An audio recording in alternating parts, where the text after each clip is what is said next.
Everyone thought this dude was a weak orphan in a whole new world with E-rank skills, but he vowed to get revenge on everyone by destroying them.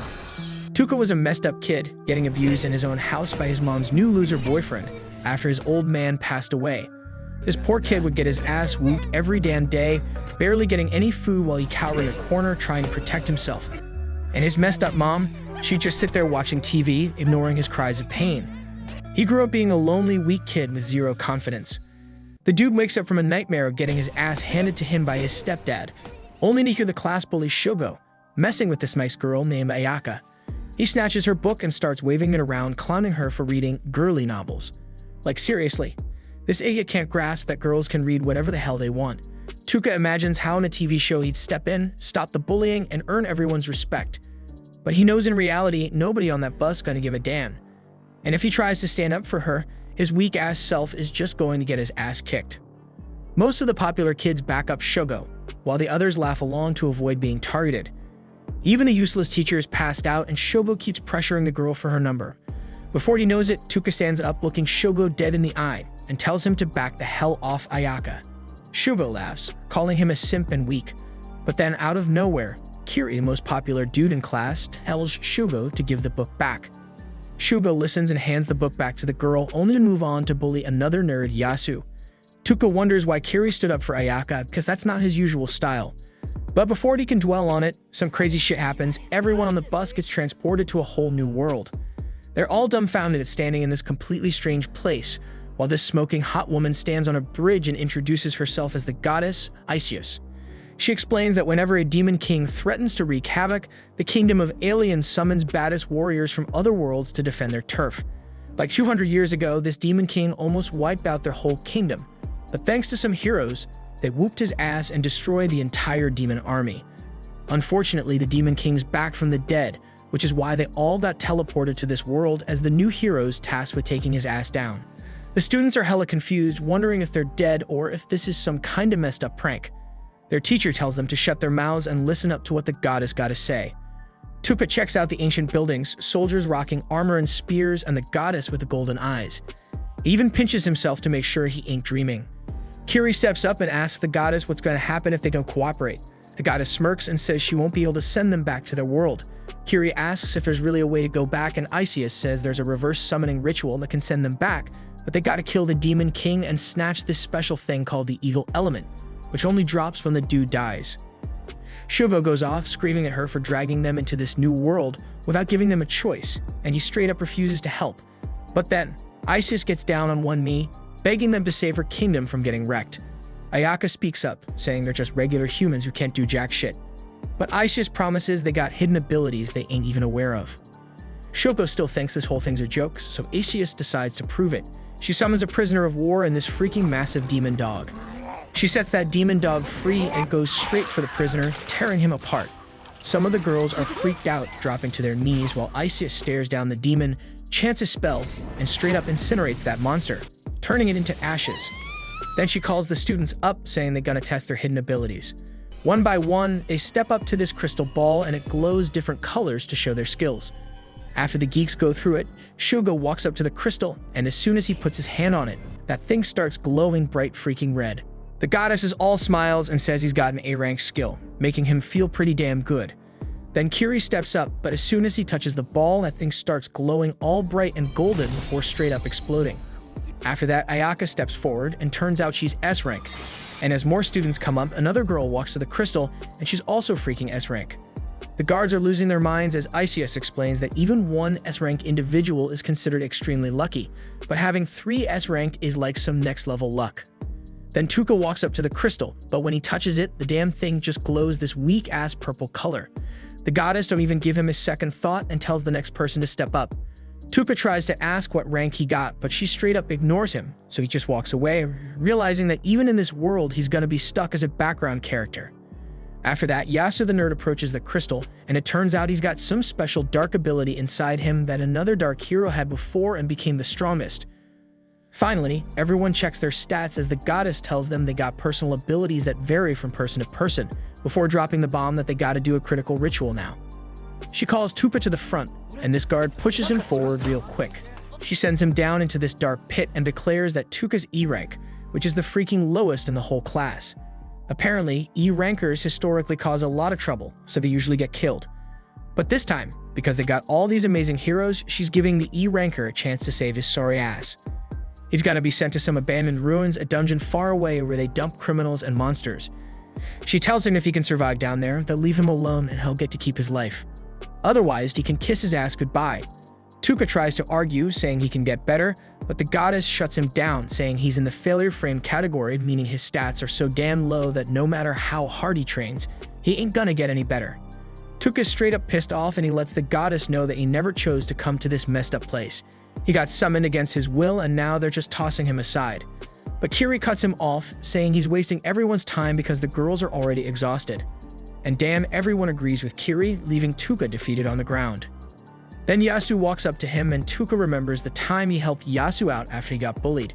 But Yasu shuts him down, saying an E ranker should show more respect to their superiors.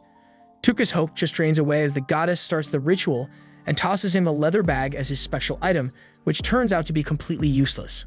Ayaka tries to defend Tuka, saying this shit ain't right, but Isius is dead set on getting rid of Tuka, so she knocks Ayaka out so she can't complain no more. Tuka's beyond frustrated and he raises his arm, casting a paralyzed spell at the goddess. But she easily blocks it and straight up calls Tuka a loser for even trying to hit her with his weak-ass E-rank skills. Then Kiri tries his spell, creating this massive fireball, acting all high and mighty, claiming he was just checking by letting a small amount of mana in the spell. Everyone's laughing at the huge power difference between a loser like Tuka and themselves, while Tuka just hangs his head, tears streaming down his face. He remembers how he used to cry when he was younger, and suddenly his soul tells him to stop acting like some good person and show them the true nature of his heart, the nature he's been trying to suppress for so long. Tuka finally lets it all go, looking up with eyes filled with hate, and he straight up tells the goddess she's a rotten hoe, warning her to be ready for him if he ever makes it out alive. Next thing he knows, he's teleported into this dark cave, and he tries to check his status, but the light's so damn low, he can't see shit. So he pours some mana into the leather bag and the gem starts glowing, giving him some light like a lantern as he makes his way through the cave. Suddenly, he realizes he's been walking on a bunch of freaking skeletons, scared as hell. He wonders what the hell could have killed all these people when a monster comes at him. And he barely dodges it, taking off running like his life depends on it. The freaking monster is hot on Tuka's tail, and he's hauling ass like there's no tomorrow. He's debating whether to turn around and throw down, but deep down he knows he's screwed because the level difference is off the charts. If he stops, he's straight up dead. Fear grips him, and he starts bawling his eyes out. Then he gets blindsided by a damn rock sticking out of the floor and eats dirt. He glances back and sees death smiling at him, and frustration takes over because his life's been a mess. Right when the monster's about to finish him off, Tuka pulls a desperate move to save his sorry ass. He shoots the paralysis spell, and to his surprise, it freezes the monster in its tracks. He jumps up and bolts, but he hits a dead end in the cave, and another bird demon steps up with murder in its eyes. Tuka ain't having that shit. He raises his arm again and unleashes the paralysis spell, freezing the enemy once more. He realizes it ain't no fluke, his spell actually works. But exhaustion creeps in. He checks his stats and sees his mana is almost gone, but he's got one more trick up his sleeve. He tries casting a poison spell on the monster, and damn, it works like a charm. The demon starts turning black and bleeding all over. Tuka plops his ass down on the cave floor, wondering why his spells are kicking demon ass so hard. Then out of nowhere, he hears something behind him. He turns around and sees the Minotaur demon break free from the paralysis spell, ready to deliver a kill shot. But this time, instead of running like a punk, all the anger he's bottled up from being treated like shit comes rushing back. Even though he's completely drained, he defiantly raises his arms at the demon, swearing he'll kill to survive and live his damn life. He challenges the demon to a fight, not knowing if he'll make it out alive. He thinks he should still have his natural mana, which ain't even shown in his stats, and he wonders what's gonna go down once he consumes that shit as well. Plus, he's sweating bullets thinking about the worst case scenario, and he knows damn well his mana ain't gonna last until he makes it back up to the surface. Then he stops thinking and busts out Paralyze on the monster in front of him. That shit doesn't work, and he figures out he can't use the same skill on a target over and over. So he puts the monster to sleep with his sleep skill and poisons it to kill it. He figures there gotta be other limits to his skills, like the one he just discovered, and using up his natural mana makes him hella tired. Then he peeps a bunch of monsters coming at him, and he ain't liking his chances of surviving. But he ain't giving up, and he laughs as he gets ready to throw down. He paralyzes as many of them as he can, and he's almost running out of his natural mana too. His consciousness starts fading, but somehow he hangs on and more monsters keep coming at him. He thinks this might be the end for him, but he keeps using his paralyzed skill because he ain't giving up, and no matter how many times he uses it, the number of monsters just keeps growing. And he uses the last paralyzed skill he can manage with his non-existent mana. Just when he's losing all hope, he gets a notification saying he leveled up to level 258, and he uses Paralyze to quickly take down the monsters in front of him. Then he finds out the monster he poisoned earlier straight up died, and that shit gives him a huge burst of experience. He's stoked he can keep fighting and keeps paralyzing all the monsters in his line of sight. His paralyzed skill level is up because he's been using it over and over, and he wonders if he can learn new skills by leveling them up. He sets that thought aside for later because right now surviving is what matters the most, and he finds out he can now target multiple monsters at once. He paralyzes all of them and thinks the goddess might be the only one his paralyzed skill doesn't work on. He adds with a cocky smirk, thinking that he's been crushing it in the dungeon with a flawless 100% success rate. And he notices that he can't reach the monsters in the back, which tips him off that his inflict status ailment skill has a limited range. He figures out he can't stack the same skill on a single monster, so he poisons all the paralyzed monsters. This levels up his poison skill too. He sees them as nothing but experience points now. Then he checks his stats and sees they've all multiplied based on his gained levels. His mana is off the charts because his base mana was already high. He knows his mana is his lifeline here because it's the only way he can use his unique skill. If he runs out of mana, he's toast. He takes a breather and the poison monsters start dropping dead one by one. He keeps leveling up till he hits level 395. Then he puts the poison monsters to sleep, upgrading his sleep skill to the second level. After all the monsters kick the bucket, his level jumps to 501. He thinks with his current stats, there's a chance he can make it out to this dungeon alive. He tries taking down the monsters in the back, but they bolt before he can get them.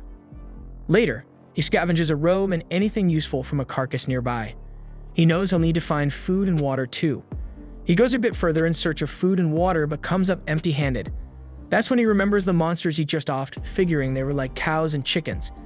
He heads back to them and tries to butcher them, but their skin's too damn tough. So he plucks out one of their eyeballs and reluctantly chomps down on the nasty thing, but it tastes like garbage and can't stomach it. He's running low on strength and starts wondering if this is how he's gonna go out. But then he notices the gem on his leather bag has turned partly purple. He channels his magic into the bag to restore the gem to its normal state. Suddenly, he feels the bag getting heavier. He discovers a bottle of cola and a pack of jerky inside, and he chows down, feeling like he's been saved.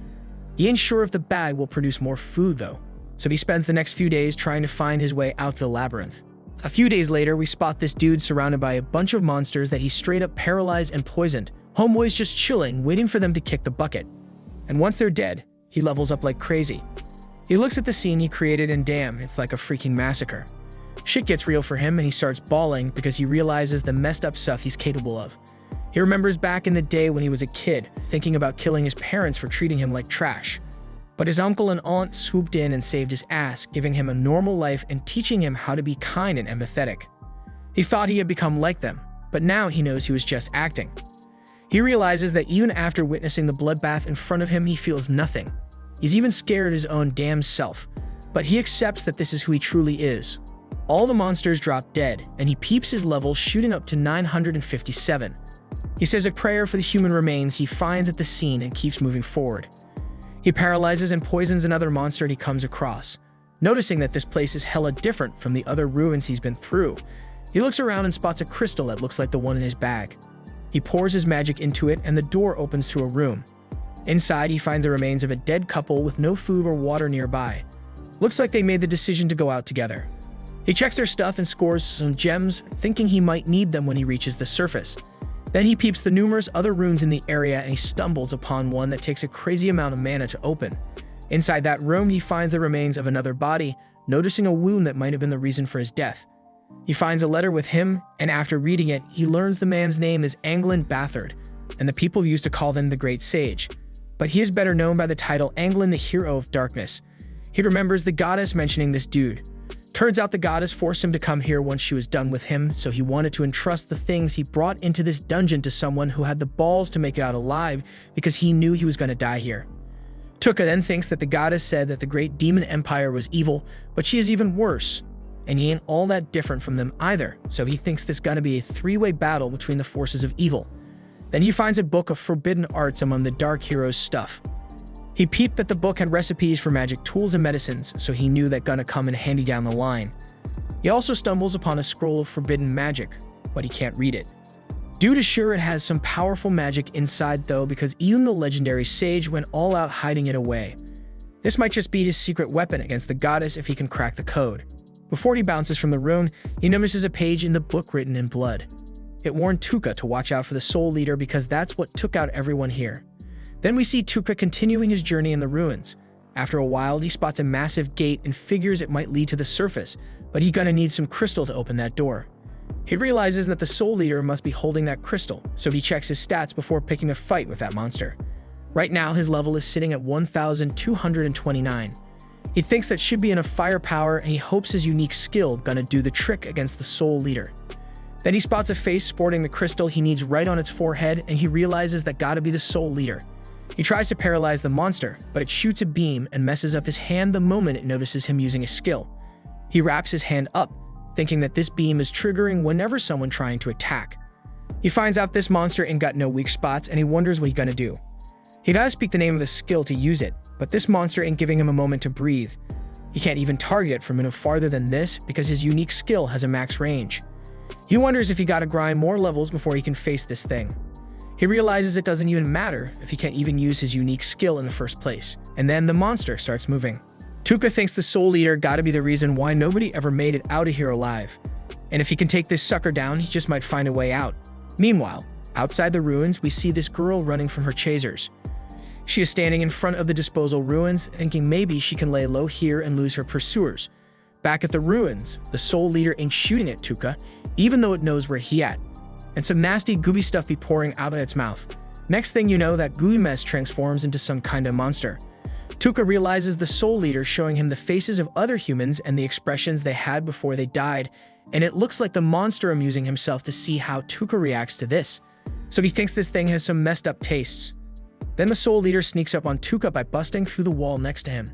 Tuka then paralyzes the human-like monsters, but he can't bring himself to poison them because they look too damn human, and he thinks that he hasn't fallen so low that he's gonna kill humans with this horrible poison skill. The soul leader enjoys seeing him all conflicted, so it makes him more human-like monsters. Tuka tells them to back off and keep their distance, and he's crying thinking he doesn't want to lose his humanity. But the monsters ain't listening, they swarming him from all sides. He notices the soul leader being hella thrilled to see him in despair, so it thinks it has found the ultimate prey. Tuka still begging the human-like monsters to stay away while the soul leader enjoying the show. He calls out for someone to come save him, but ain't nobody answering his pleas.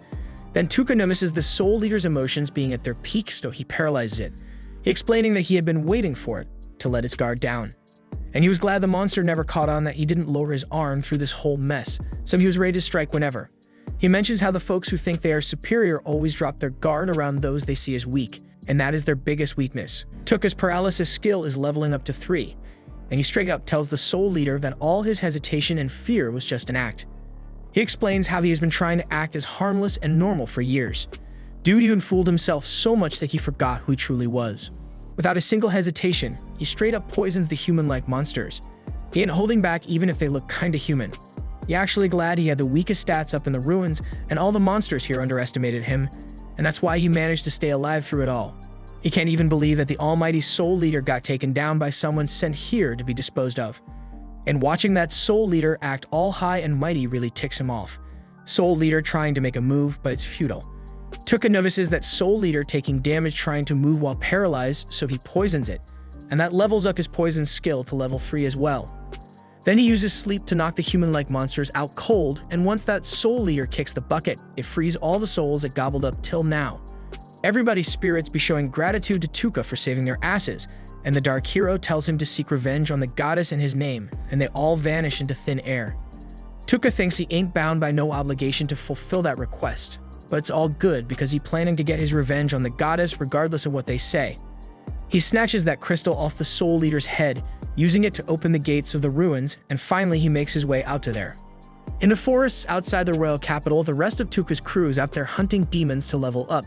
Shugo is chasing after a demon dog with a sword, Kiri burning down monsters with his 6 skills, and he hits level 18 like a boss.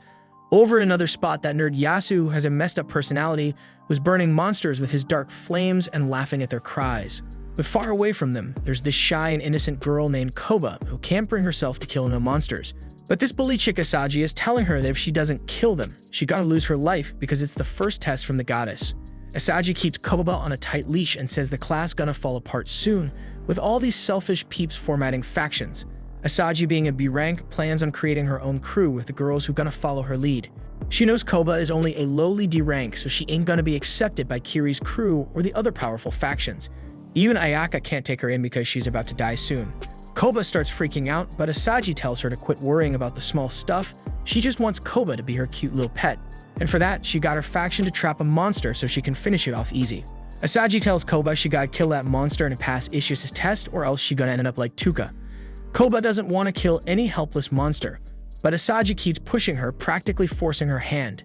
Eventually, Koba gives in and kills the monster, but that act of violence leaves her feeling crushed. She starts crying, thinking she couldn't help Tuka like she wanted to. Ayaka finally snaps back to reality, and that gut pain reminds her how the goddess straight up knocked her out and sent Tuka away. She wastes no time and goes straight to confront goddess Ishius, who is fronting with her weak-ass acting skills. She tries to play it off, talking about how she was hurt too, sending Tuka into danger, but it's just their kingdom's policy. And then she says that the whole ritual to get rid of the weakest crew member gonna keep going. And while Ayaka was knocked out, she already sent those weaklings who couldn't even take down a single demon away too. Ayaka is fuming with hate for the goddess at this point and tells her that her way of doing things is messed up. Ishius just laughs it off, saying everyone got their own opinions, but she ain't gonna bend over backwards trying to please them. But then Ayaka comes through with a slick suggestion. As an S-rank hero, she's gonna hustle hard and cover for those who can't step it up. In return, she wants Ishius to back off on banishing them. Ishius actually agrees to the idea and asks Ayaka to shake hands, like they burying the past and starting fresh with a new perspective. Meanwhile, far away from the drama in the dark forests near the abandoned ruins, there's this woman hauling ass trying to escape from a group of nasty bandits, hot on her tail. But damn, she's slipping up and leaving easy clues for the bandits to follow. The bandits planning to let her run wild because they know they're gonna eventually trap her and take her down. At the same time, Tuka just stepped out of the ruins. He checks his stats and sees his mana skyrocketed to over 59,000, but right now he is more curious about the deets of his skills. He finds out he can use his paralyzed skill on specific body parts, not just the whole damn body, and he can even tone down his poison skill to make it non-lethal. He plotted to test it out as soon as he runs into some demons, but as he keeps moving, he starts hearing squeaks coming from behind the trees. So Tuka peeked a bunch of slimes bullying a smaller slime, and he feels sorry for the little dude. But damn, that little slime got more fight in it than your average bully kid, and it starts throwing hands back at its bullies. Tuka thinks it's the perfect time to test out his new skills, so he paralyzes all the slimes and then hits the bully slimes with that non-lethal poison. He then dispels the poison and paralysis from the bully slimes, making them run away. Then he turns to the small slime and gives it props for standing up against the bullies. Tuka tells the slime he gotta release it from the paralyzed state and asks it not to attack him. He sets the slime free and keeps on moving, but the slime starts following him instead. Tuka figures the slime's an outcast like him, so he decides to adopt it. He tucks the slime into his hood so it can watch his back and warn him if there's any danger. Meanwhile, Tuka gets his read on with that forbidden art book by the Dark Hero. He finds a recipe for some medicine that can boost even slimes. He chats it up with the little slime, letting it know he's on a journey for vengeance against those who wronged him. He asks the slime if it still wants to roll with him, and the slime's all about it. Tuka's stoked to hear that and names the slime Piggymaru, and the slime's feeling its new name too. Tuka keeps on walking like a boss when out to nowhere he gets surrounded by the bandits who are after that mysterious woman. These bandits trying to tire her out, but on the way they picked up some other presents and ended up here looking for some fun. The bandit leader tells Tuka to hand over all his valuables, and maybe they won't mess him up. Tuka's terrified now because the bandits look scary as hell, and he ain't never fought no humans before. The bandits start arguing about whether they should hurry up and catch that girl or waste time with random nobodies, and Tuka sees his chance to dip out there. He tries to sneak away while they beefing, but the bandit leader ain't having it and tells him to freeze. Tuka throws his hands up and begs for his life, but that just makes the bandit even more eager to take him down. He comes charging at him, but little did they know Tuka was just acting scared as hell. So Tuka uses his paralyzing skill to freeze the bandit leader in his tracks. Then he takes his sweet time to lay into those bandits, calling them scum, because even though they are way weaker than the demons in the ruins, their evil intentions are even more intense than them. Even Piggymaru's mad as hell at those bandits, so Tuka says killing people like them won't mess with his conscience, and he's actually happy because he's getting rid of Earth's garbage. He casts a poison spell on all the bandits, and once they all drop dead, Tuka senses another presence nearby. Turns out it's the mystery girl, and she summons some spiritual armor using her tribe's special technique to protect herself. She can feel Tuka's presence too and knows someone really powerful is close, but the vibe he's giving off is kinda uncertain. Now the girl ain't taking any chances, so she starts swinging her sword around, cutting through a bush where Piggymaru was hiding. Just then, Tuka sneaks up behind her and freezes her in place. She stutters and asks what he wants, and he says he just wants info because he is new to the area and knows nothing about it. The girl asks about the 4 bandits, so Tuka wonders if they are her crew. She denies it, and he believes her because she ain't oozing that same evil intent like those scumbags. He removes the paralysis just from her head so she can talk freely, but he warns her not to pull any funny business or he'll straight up end her. Tuka steps in front of the girl and keeps it real, saying he doesn't trust nobody, especially not strangers he meets for the first time. Before he can start grilling her, the girl asks what happened to the 4 bandits. Tuka tells her he killed them all, and she can't believe it because apparently the thugs had a rep for being hella strong. She asks Tuka if he fought them alone or had help, but he shuts her down, ain't giving her no details. The girl's got faith in Tuka, thinking he ain't a bad dude, so she decides to trust him and says she'll keep honest with her answers. Tuka's feeling her cooperative attitude and starts trusting her a little more, but he ain't ready to set her free just yet. They start chatting, and Tuka finds out he ain't chilling in the alien kingdom, but is stuck in some forest down south in the Ulza kingdom. Dude's delivering a ton of stuff, and finally he asks the girl if she can read that forbidden spell scroll. She spills that it's written in some crazy ancient script that barely anyone can decode, but she knows someone who can. She puts Tuka onto this forbidden witch, this chick who got kicked out of her homeland because her knowledge was off the charts and people thought she was too gay and dangerous. The girl tells Tuka that if he want to meet the witch, he gotta make his way to the Golden Demon Zone, this sketchy-ass area smack in the middle of the continent. Tuka shows his gratitude for all the dope info, and she thanks him right back for saving her from those bandits. Tuka says that the information makes it even, and the girl sends him good vibes, wishing him the best of luck.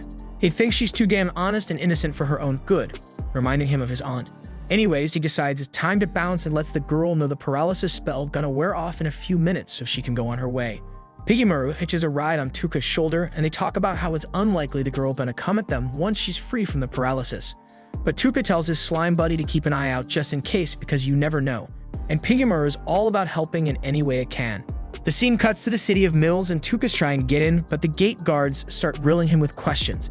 The female guard asks if he's a mercenary here to answer the call to conquer the dungeon. Tuka plays along saying he is and throws in some praise about how the city's really popping. The female guard isn't feeling how he says the city's name and calls him a country bumpkin for it. But she lets him pass anyway because the Marquis wants as many mercenaries as he can get to conquer the ruins. Tuka thinks the security here is too lax since they didn't even check his luggage. He's glad things are going smoothly, and he heads to an inn to book a room. The innkeeper tells him the price, and Tuka notices the dude's giving him the stink eye. He figures he can smooth things over with some cash and tells the innkeeper he had a long journey, so his clothes are dirty. He slips him some money and asks if he can hook him up with something to wear and show him where he can wash his clothes. The innkeeper lights up after seeing the cash and agrees. When asked, Tuka introduces himself using the alias Hadi Skull. Later, we see Tuka drying his clothes in his room, then heading out to scope out the town.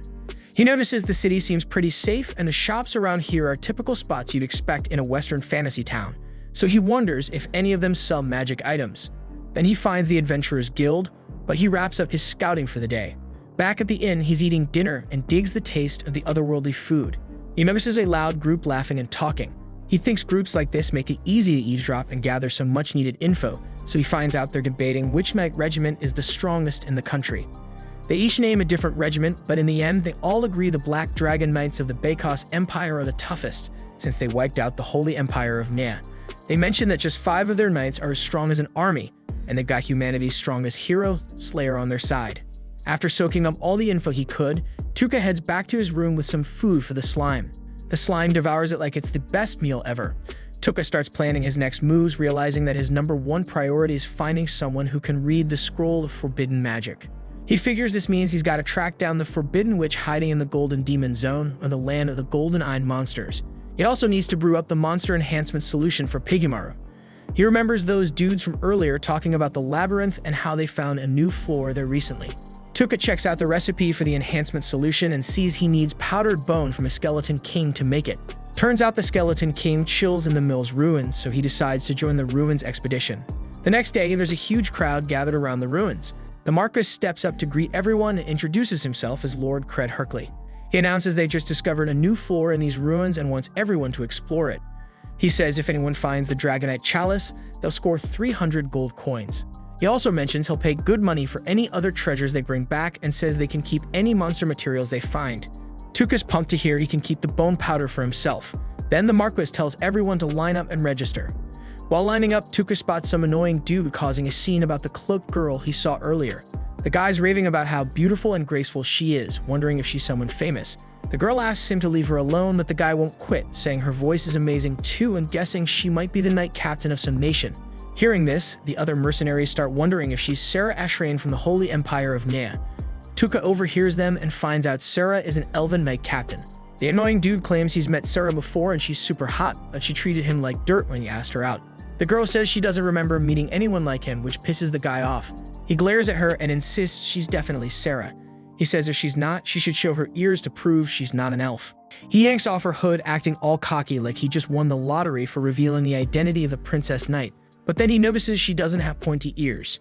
Tuca confirms this is the same girl he met in the forest, and the girl introduces herself as Miss Balukas. The annoying dude is stunned and accuses her of making a fool out of him. He gets all riled up, saying he'll get his revenge, and storms off. The scene cuts to Tuca doing some shopping after registering, and he bumps into Mist again. She asks if he's here for the Marquis call too, and he says he is. He mentions that she had a rough time back at the ruins, but Mist brushes it off like it's nothing. Tuca tells her to watch out because the guy she messed with was red with anger and might try something. Mist explains she's used to dealing with people like that and it's easier once they hate her and stay away. Tuca can tell she's avoiding interactions on purpose and says he has a favorite ask. He wants her advice while shopping so he doesn't get ripped off and offers to pay her for it. Mist isn't thrilled about it but agrees since she needs the money. They introduce themselves and Tuca senses that she knows he is lying, so he tells her Hottie Scald is just an alias. He says they both have secrets, so no need to share real names, and Mist agrees. They buy some supplies, and afterward Tuca pays Mist 3 silver coins. She's surprised to get that much, but Tuca insists it's a fair price. She accepts the money and tries to leave, but she collapses before she can. Tuca asks if she's okay, noticing the dark circles under her eyes. He realizes she hasn't slept for days, but she insists she's fine and hurries off. Tuca then thinks it's time to head to the ruins. The scene cuts to him on the first floor of the ruins. He sees some mercenaries running away, screaming, and finds out they're fleeing from a miniature version of the Minotaur he faced at the last ruins. He paralyzes and poisons the monster, noticing he can easily stab through its skin with a dagger. He realizes the monster from the ruins of Disposal had exceptionally tough skin. The mercenaries from earlier come back with someone with them, but they're shocked to see that the monster is already dead. They can't believe it only has a single dagger wound and wonder how anyone could have taken it down so easily with just a weapon like that. Tuca hears all this while keeping hidden and shakes his head at their cluelessness. After a bit, he takes a break, noticing that the monsters here aren't giving him any experience points and aren't much of a threat. He's moving at a relaxed pace when he overhears the annoying guy from before chatting with 2 other mercenaries. He finds out that the jerk is trying to recruit them to go after Mist. The guy's all worked up, saying he's not going to let her off easy since she made him look like an idiot. He reveals he's a total psycho by talking about how he's going to twist her smug face with despair and then feed her to the dungeon's monsters. The mercenaries are hoping they'll get a shot at her before that, and the jerk says they can do whatever they want with her amazing body. Tuca is disgusted by their plans, so he steps up to confront them. They're surprised to see him and wonder if he overheard everything. Once they realize he did, they think they'll have to take him out too. They figure they can blame his death on the monsters as people die in the ruins all the time. But before they can attack, Tuca raises his hand, asking them to stop. They're amused by his plea for mercy, but they don't stop, so Tuca paralyzes them. They're stunned when they can't move, and Tuca tells them they're the ones about to meet their end. He reflects that even he's repulsed by this dark side of him, realizing it might remind him of his parents. He poisons the mercenaries, finding satisfaction in leaving them to their grim fate. The annoying guy vows to make Tuca pay for this, but Tuca just laughs darkly, saying he won't get the chance. Some monsters then show up, and Tuca leaves them to feast on the Dan mercenaries. Tuca keeps on exploring and finally clears the floor right above the new one. He decides to chill for a bit before diving deeper. After catching a 3-hour nap, he gives a shootout to Piggymoru for keeping watch. He then heads to the next floor and notices a mercenary group called the Saber Tigers heading back. He stops them and asks why they're bouncing. They say some weird stuff is going down in these ruins. There are monster bodies all over the place with no visible injuries, and even though their crew was the first to get here, the monsters are still dropping like flies. They're spooked and decide their buddies' lives are more important than any treasure, so they're heading out. They ask if Tuca wants to roll with them, but he says that he will continue exploring. They ask him to pass the word to any other mercenaries he runs into, and he's cool with that. As they leave, Tuka realizes they were talking about the monsters he took out. He figures news will spread and fewer mercenaries will stick around. He moves on to the next floor and finds the Dragonite Chalice. But there's a stone monster chilling next to it, and Tuka knows it's going to come alive the second he grabs the chalice. So he paralyzes and poisons the monster before it can even make a move, then snatches the chalice. The monster keels over and Tuka starts thinking about what's next. He's on high alert when he senses someone sneaking up behind him, but relaxes when he sees it's just Mist.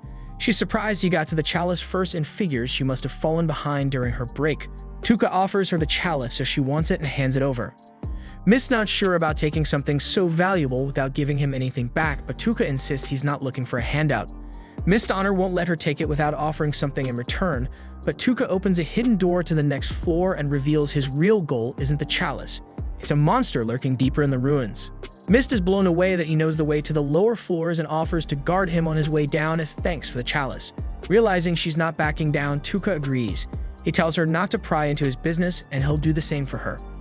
Tuka also lets Mist know that he might be down here for a while and he won't be responsible if she wants to bail early. She's cool with that, and they head deeper into the ruins. Cut to Mist in action, taking down a monster with ease. Tuka's impressed and gives her props for her 6 sword skills. He then asks her about the monsters with golden eyes and those without. Mist explains that monsters with golden eyes give a lot of experience points and are prime targets for heroes from another world to level up. She adds that heroes from other worlds don't gain experience from killing humans, which is why Tuka didn't get any XP for offing those mercenaries in the woods. She goes on to say that monsters without golden eyes are just regular monsters and can even have relationships with humans. According to the legend, the Demon King radiates this special energy called Demon King's Essence, and the monsters affected by it get golden eyes. The golden eyes amp up the monster's violent instincts, and Tuka starts to think that the golden mana Kiri let out might be a clue. They move on to the next floor, and Mist mentions she's been sensing a monster nearby for a while but ignored it since it's not strong. Tuka realizes she must be sensing Piggymaru and introduces him to her. He hopes they'll get along, and Mist finds the slime cute. Tuka decides they should take a break, and Mist says she'll let him sleep while she keeps watch. Tuka tells her to rest up too because it won't be good if she collapses halfway through. She agrees and lies down, but Tuka uses his skill to put her to sleep. He figures she'll get some solid rest now, and this makes her concealment spell wear off. Seeing her elven traits, Tuka realizes she's actually Sarah Ashrain. Meanwhile, some guys find the belongings of the White Walker mercenaries. With the bodies already eaten by monsters, they're puzzled about who could have taken down such a skilled group without leaving any signs of a fight. Civic Gartland, humanity's strongest knight, thinks it might have been Sarah Ashrain and hopes she'll be able to give him some real entertainment this time around. The next day, Mist wakes up and her transformation skill automatically kicks in, making her look like a regular human. She freaks out thinking Tuka might have seen her true form, but chills out when she spots him snoozing on the floor, drooling like a baby. Piggymaru rolls up and starts squeaking, which makes Tuka stop faking being asleep and get up. They kick off their journey into the dungeon, and when the whole floor starts rumbling and shaking, so they decide to hightail it out of there. Then, out of nowhere, a massive monster busts through the wall next to them, and Mist clocks it as the Skeleton King. Tuka figures it's the boss monster of this dungeon since it's way stronger than any demon they've faced so far. But Mist knows its weak spot is the weird bone under its chin. Break that, and it's game over. Mist thinks regular mercenaries don't stand a chance against the Skeleton King, but together, they might have a shot. The Skeleton King sees Mist as a bigger threat than Tuka, and Tuka's cool with that. Mist starts activating her power, telling Tuka she needs to use it to beat the boss monster, but has to keep it a secret. She asks him to keep it on the down low as a special armor appears on her. Then the Skeleton King charges up an energy blast, and Mist tells Tuka that if she can't handle it, he should dip. But Tuka with a smirk steps up first, paralyzing the boss monster with his skill. Mist is thrown off by this, but when Tuka casts a poison spell on the demon, she realizes he's the same guy she met in the forest. The Skeleton King kicks the bucket from the poison, and Tuka grabs the bones needed to make the strengthening potion. He notices Mist has a ton of questions, so he promises to answer them once they're topside. As they start heading back, Piggymaru alerts Tuka about something inside the Skeleton King's body. Tuka digs around and finds a small bundle in the demon's chest cavity. It starts glowing and a strange symbol shows up on it. Inside the bundle, Tuka finds a strange egg, and since Piggymaru seems really into it, he decides to keep it. Far off from them, Tuka's classmates are hitting up their first dungeon. Some students bolt when skeleton knights start chasing them, while the girl's on the floor bawling over her chopped off arm. Her friend tries to help, but the monsters are on them quick. Somehow, everyone manages to escape, and Ayaka stands her ground, ready to take on the monsters. But before she can do anything, Shugo and Kiri swoop in, smashing the monsters in one hit. Kiri, though, doesn't care about his classmates and Ayaka has to step in to protect them. Kiri's all cocky, bragging he's now level 24. Back in Dungeon City, Tuka and Mist make it to the surface. Mist shows the guards the Dragon Eye Cup. With everyone's attention on the ultimate dungeon treasure, Tuka slips away quietly. Mist catches up with him, saying she'll get her reward from the Lord tomorrow at a public ceremony. Tuka asks if she's free till then. When she says yes, he asks her to come to his room that night so they can talk. She gets it and grabs his hand as he's leaving, thanking him again for the cup. That night, Tuka's working on the strengthening agent when Mist shows up at his door. Tuka tells her he wants to hire her as his bodyguard for the rest of his journey. He points out that with the reward money from the cup, she's set, but he still wants her help. He's trying to make her feel a bit indebted, even though he's not too fond of this move. Tuka then pulls out a map saying he wants to reach the Golden Demon Zone in the center of the continent to meet the Forbidden Witch. He says the place is crawling with powerful monsters, and he needs someone skilled to watch his back, and Mist is the only one he trusts. Mist looks unsure about heading to such a dangerous spot, and Tuka tells her to take her time thinking it over. Then out of nowhere, he calls her by her real name, Sarah. She answers on reflex, then realizes she's been played.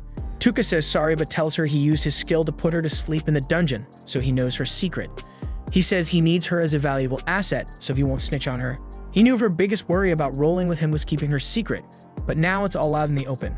Mist drops her guard too and explains she can hide her true form with the help of spirits. But those spirits require that she doesn't sleep in exchange for their power, and if she sleeps, she will go back to her original self. She then shows her real form to Tuka, saying she trusts him now. In return, he tells her his real name to even things out. She agrees to be his bodyguard, and Tuka gives her one of the blue crystals he found in the first dungeon as payment. Mist freaks out seeing it because the crystal is actually a rare item called Blue Dragon Stone, which isn't even in the market anymore. Just this piece is worth more than the reward she got for turning in the cup to the Lord. She refuses to take something so valuable and hands it back to Tuka, who thinks she's too kind for her own good. He takes the stone from her and then tosses it back, saying it's hers now and she can just throw it away if she doesn't want it. She reluctantly accepts it, then tries to tell Tuka about her past and the people still hunting her. But he cuts her off, saying he doesn't care about her past. As her employer, the only thing he cares about is her skills. The next day, while they're having breakfast, folks at the inn start talking shit about Mist leaving Tuka's room late at night. Tuka tells Mist to ignore it, then asks her what she knows about forbidden spells. She says the goddess Asius banned some ancient spells and called them forbidden. Tuka thinks if the goddess banned them, they must be dangerous for her. He thanks Mist for the info, and she blushes because it's the first time he's openly thanked her. After that, Mist heads out to get her rewards, and Tuka goes to the forest to boost Pinkimaru with the strengthening medicine. Then we see Mist finds herself at a party full of nobles and rich folks feeling out of place. It's getting late, and she still hasn't gotten her reward. Then the Lord announces a famous magician who can break illusions for his guests. Mist gets worried she might get exposed, and Tuka starts suspecting something's up since she's running late. Meanwhile, Ayaka visits goddess Isius to ask about treating the girl who lost her hand. Isius says she healed the girl only because she's a B-rank hero. She then asks Ayaka why she is enjoying Kiri's group and tries to make her feel guilty for not teaming up with another S-rank hero. Despite the manipulation, Ayaka stands her ground, saying she can't work with Kiri right now. She swears to fulfill her duties as an S-rank hero on her own. Hearing this, Isius says she'll let all the students who couldn't pass the first trial join Ayaka so she can train them. Ayaka panics, reminding the goddess they had a deal that those students would be left alone if she fought on their behalf. But Isius says she got an order from the king and has no choice. She tells Ayaka if she doesn't take the losers with her, they'll be disposed of, so Ayaka has no choice but to accept Isius' order now. On Tuka's side, he figures Mist either took the prize money and bailed or something went down. The first option seems whack, so he heads out to find her. On the way, he hears folks talking about the girl who got the cup being the wanted elf princess. They say she dipped into the forest after her secret got exposed, but it won't save her because the Black Dragon Knights are on her trail. Just then, 3 dragons appear in the sky heading towards the forest. In the forest, as Mist is trying to escape, one of the Dragon Knights attacks her. She uses her spirit magic to bring it down with an aerial slash, then enchants her sword, and takes down the 2nd and 3rd Dragon Knights too. She's worn out from fighting, even though they were low-ranking knights. Suddenly, a spear comes at her, and she blocks it. Then a dragon charges at her, but she realizes it's a decoy and the real enemy is in front of her. She rushes ahead and clashes swords with a high-ranking knight named Gizon, who tells her she's gonna die here. Mist can't use her spirit armor at full strength because of the illusion-breaking spell earlier. Gizon keeps pushing her back, revealing he's got orders to kill her on sight instead of capturing her alive. But after he takes a good look at her, he decides to have some fun first. Gizon keeps pushing Mist back, and when she loses balance and falls, he kicks her sword away and pounces on her. Just in time, Tuka shows up and paralyzes Gizun and his dragon. Mist gets out of the situation and asks Tuka what he's doing there. Tuka puts non-lethal poison on Gizun, puts him to sleep, and reminds Mist they can't talk about private stuff with others around. He tells her he came to pick her up, but she says she can't accept his job offer now because he'll be hunted by the Dragon Knights if he's with her. She tries to give the blue dragon stone back to him, but he gets irritated and throws a pouch full of dragon stones at her. Mist is confused, and Tuka tells her he can't find a better escort than her and doesn't want to bother trying. Then out of nowhere, he asks her to undress, and Mist wonders if she heard that right. But he explains that the people of Mills saw her in this outfit and apologizes for giving her the wrong impression. Sarah feels embarrassed for thinking he was planning something lewd, and she reminds him that they still haven't confirmed if their agreement stands. Tuka then offers a proposal. She can seek shelter with the Witch of Taboo. He elaborates that no one has ever discovered the witch's hideout, and since he's heading to the land of the golden-eyed monsters anyway, their deal should still be valid since their destinations align. Sarah is curious and asks why he's willing to go to such lengths for her, so Tuka reveals that she reminds him of someone from his past. He admits that while they don't share the same looks or personality, they have a similar vibe. He confesses that abandoning her now would feel like abandoning his aunt, and this makes Sarah realize that Tuka is genuinely a kind person. As they talk, the poison dragon dies, but Tuka notices it wasn't enough to level him up. He then releases the paralysis on Gizun's mouth, warning him that he'll show mercy if Gizun answers his questions honestly. Gizun, however, only taunts him, mentioning that the Black Dragon Knights won't let Tuka get away with this. Tuka is unfazed and makes it clear that he has no intention of letting Gizun get away either, but he plans to end Gizun's suffering by disabling the non-lethal setting of the poison. Sarah then demands to know who wants her dead, and Gizun seems amused at the thought of her reaction when she finds out. But before he can spill anything, a lance flies from the sky, killing him instantly. Tuka looks up and spots some of the Black Dragon Knights hovering in the sky. One of them stands out with white hair and red eyes, Civic Gartland, known as the strongest knight of humanity. Meanwhile, the scene shifts to the Emperor of the Holy Empire of Mia, who wakes up in a cold sweat, haunted by a dream where Civic demanded that Sarah be handed over to him. Back in the forest, the Black Dragon Knights touch down, and Sarah notices that Civic is accompanied by 5 of the knights, but she realizes one of them is missing. Civic casually tells Orban that he made sure to silence Gizun, but Orban comments that killing him was unnecessary. Civic, however, advises him not to get too caught up in the small stuff, suggesting that their orders likely came straight from Holy Emperor Ortola himself. Elsewhere, we see Ortola still shaken by his nightmare. He reflects on how everything about Sarah's body reignited a fire in his withered old self, and while he didn't mind letting her escape initially, the thought of another man laying a hand on her is unbearable. He declares that he's willing to do whatever it takes to ensure she's erased from existence before him. Back in the forest, Sarah is stunned to learn that the emperor she once served wants her dead. Stiv explains to Orban that Gizun would have been a problem, so he killed him, but adds that if Gizun had somehow dodged the attack, he would have let him live. Tuka, knowing how deadly the strike was, realizes that Gizun wouldn't have had a chance even if he wasn't paralyzed. Schweitz then asks how they should deal with Sarah, revealing that their king left the decision up to them. He suggests it might be fun to pass her around among their subordinates as a reward before killing her, but Orban disagrees, pointing out that Ortola specifically asked for her corpse to be returned with her purity intact. Sarah is struggling to process what she's hearing, refuses to believe that her emperor would want her dead. But Orban coldly informs her that Ortola can't die peacefully as long as she's alive. Shattered by the revelation, Sarah is further stunned when Civic tells her he'll give her a chance to live if she can defeat him in a duel. Mitama, sensing a good show, remarks that Sarah's spirit regalia is famous and Civic seems eager to test it out in battle. However, just as the duel is about to begin, Civic's attention shifts and he becomes more interested in Tuka, sensing something unusual about him. Now Civic turns his attention to Tuka, asking about him, and Tuka immediately knows he can't afford to slip up in front of this guy. He notices that Civic and his crew are out of his reach and realizes that Civic is even more dangerous than he initially thought. But instead of panicking, Tuka grins. Tight situations like this always get his blood pumping. Playing it cool, he casually asks if he can have a word with Civic. But first, Civic wants to know his name. Tuka throws out the name Happy Skull, but Civic isn't fooled for a second. He knows there's got to be some reason behind the alias. Schweitz wonders aloud why Civic is even bothering with this guy, and Civic explains that it's odd. This dude isn't even a bit scared, despite standing in front of the infamous Black Dragon Knights. Instead, he's just waiting for the right moment to strike. Schweitz is taken aback by this revelation, and Civic continues, saying that anyone who's aware that one wrong move could end them, but still wants to talk has to be someone worth paying attention to. Tuka realizes that Sivit's no fool and knows he needs to tread carefully, so he asks Sivit if he's looking for a worthy opponent. And when Sivit confirms it, Tuka points out that it's strange, considering there are plenty of superhuman opponents out there. He even mentions the goddess of Alien, to which Sivit agrees, adding that Bekos and the kingdom of Alien have strong ties.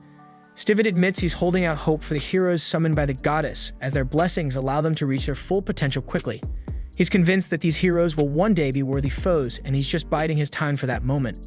Tuka realizes that Sivit's sole desire is to find an opponent who can match him. Sivit then turns to Sarah, casually telling her that she's no longer of interest to him. He coldly mentions that he'll deliver her severed head to Cadlia, the princess of Nia, leaving Sarah horrified. But Sivit isn't done. He tells her not to act so high and mighty, reminding her that she's the reason Bekos suddenly switched sides and invaded Nia in the first place. Sarah is stunned by what she hears, and Orban drops the bomb that Bekos obliterated Nia because the goddess demanded Sarah be handed over, but the Holy Emperor refused. While this conversation unfolds, Tuka's wheels are turning as he hatches a plan to save his skin.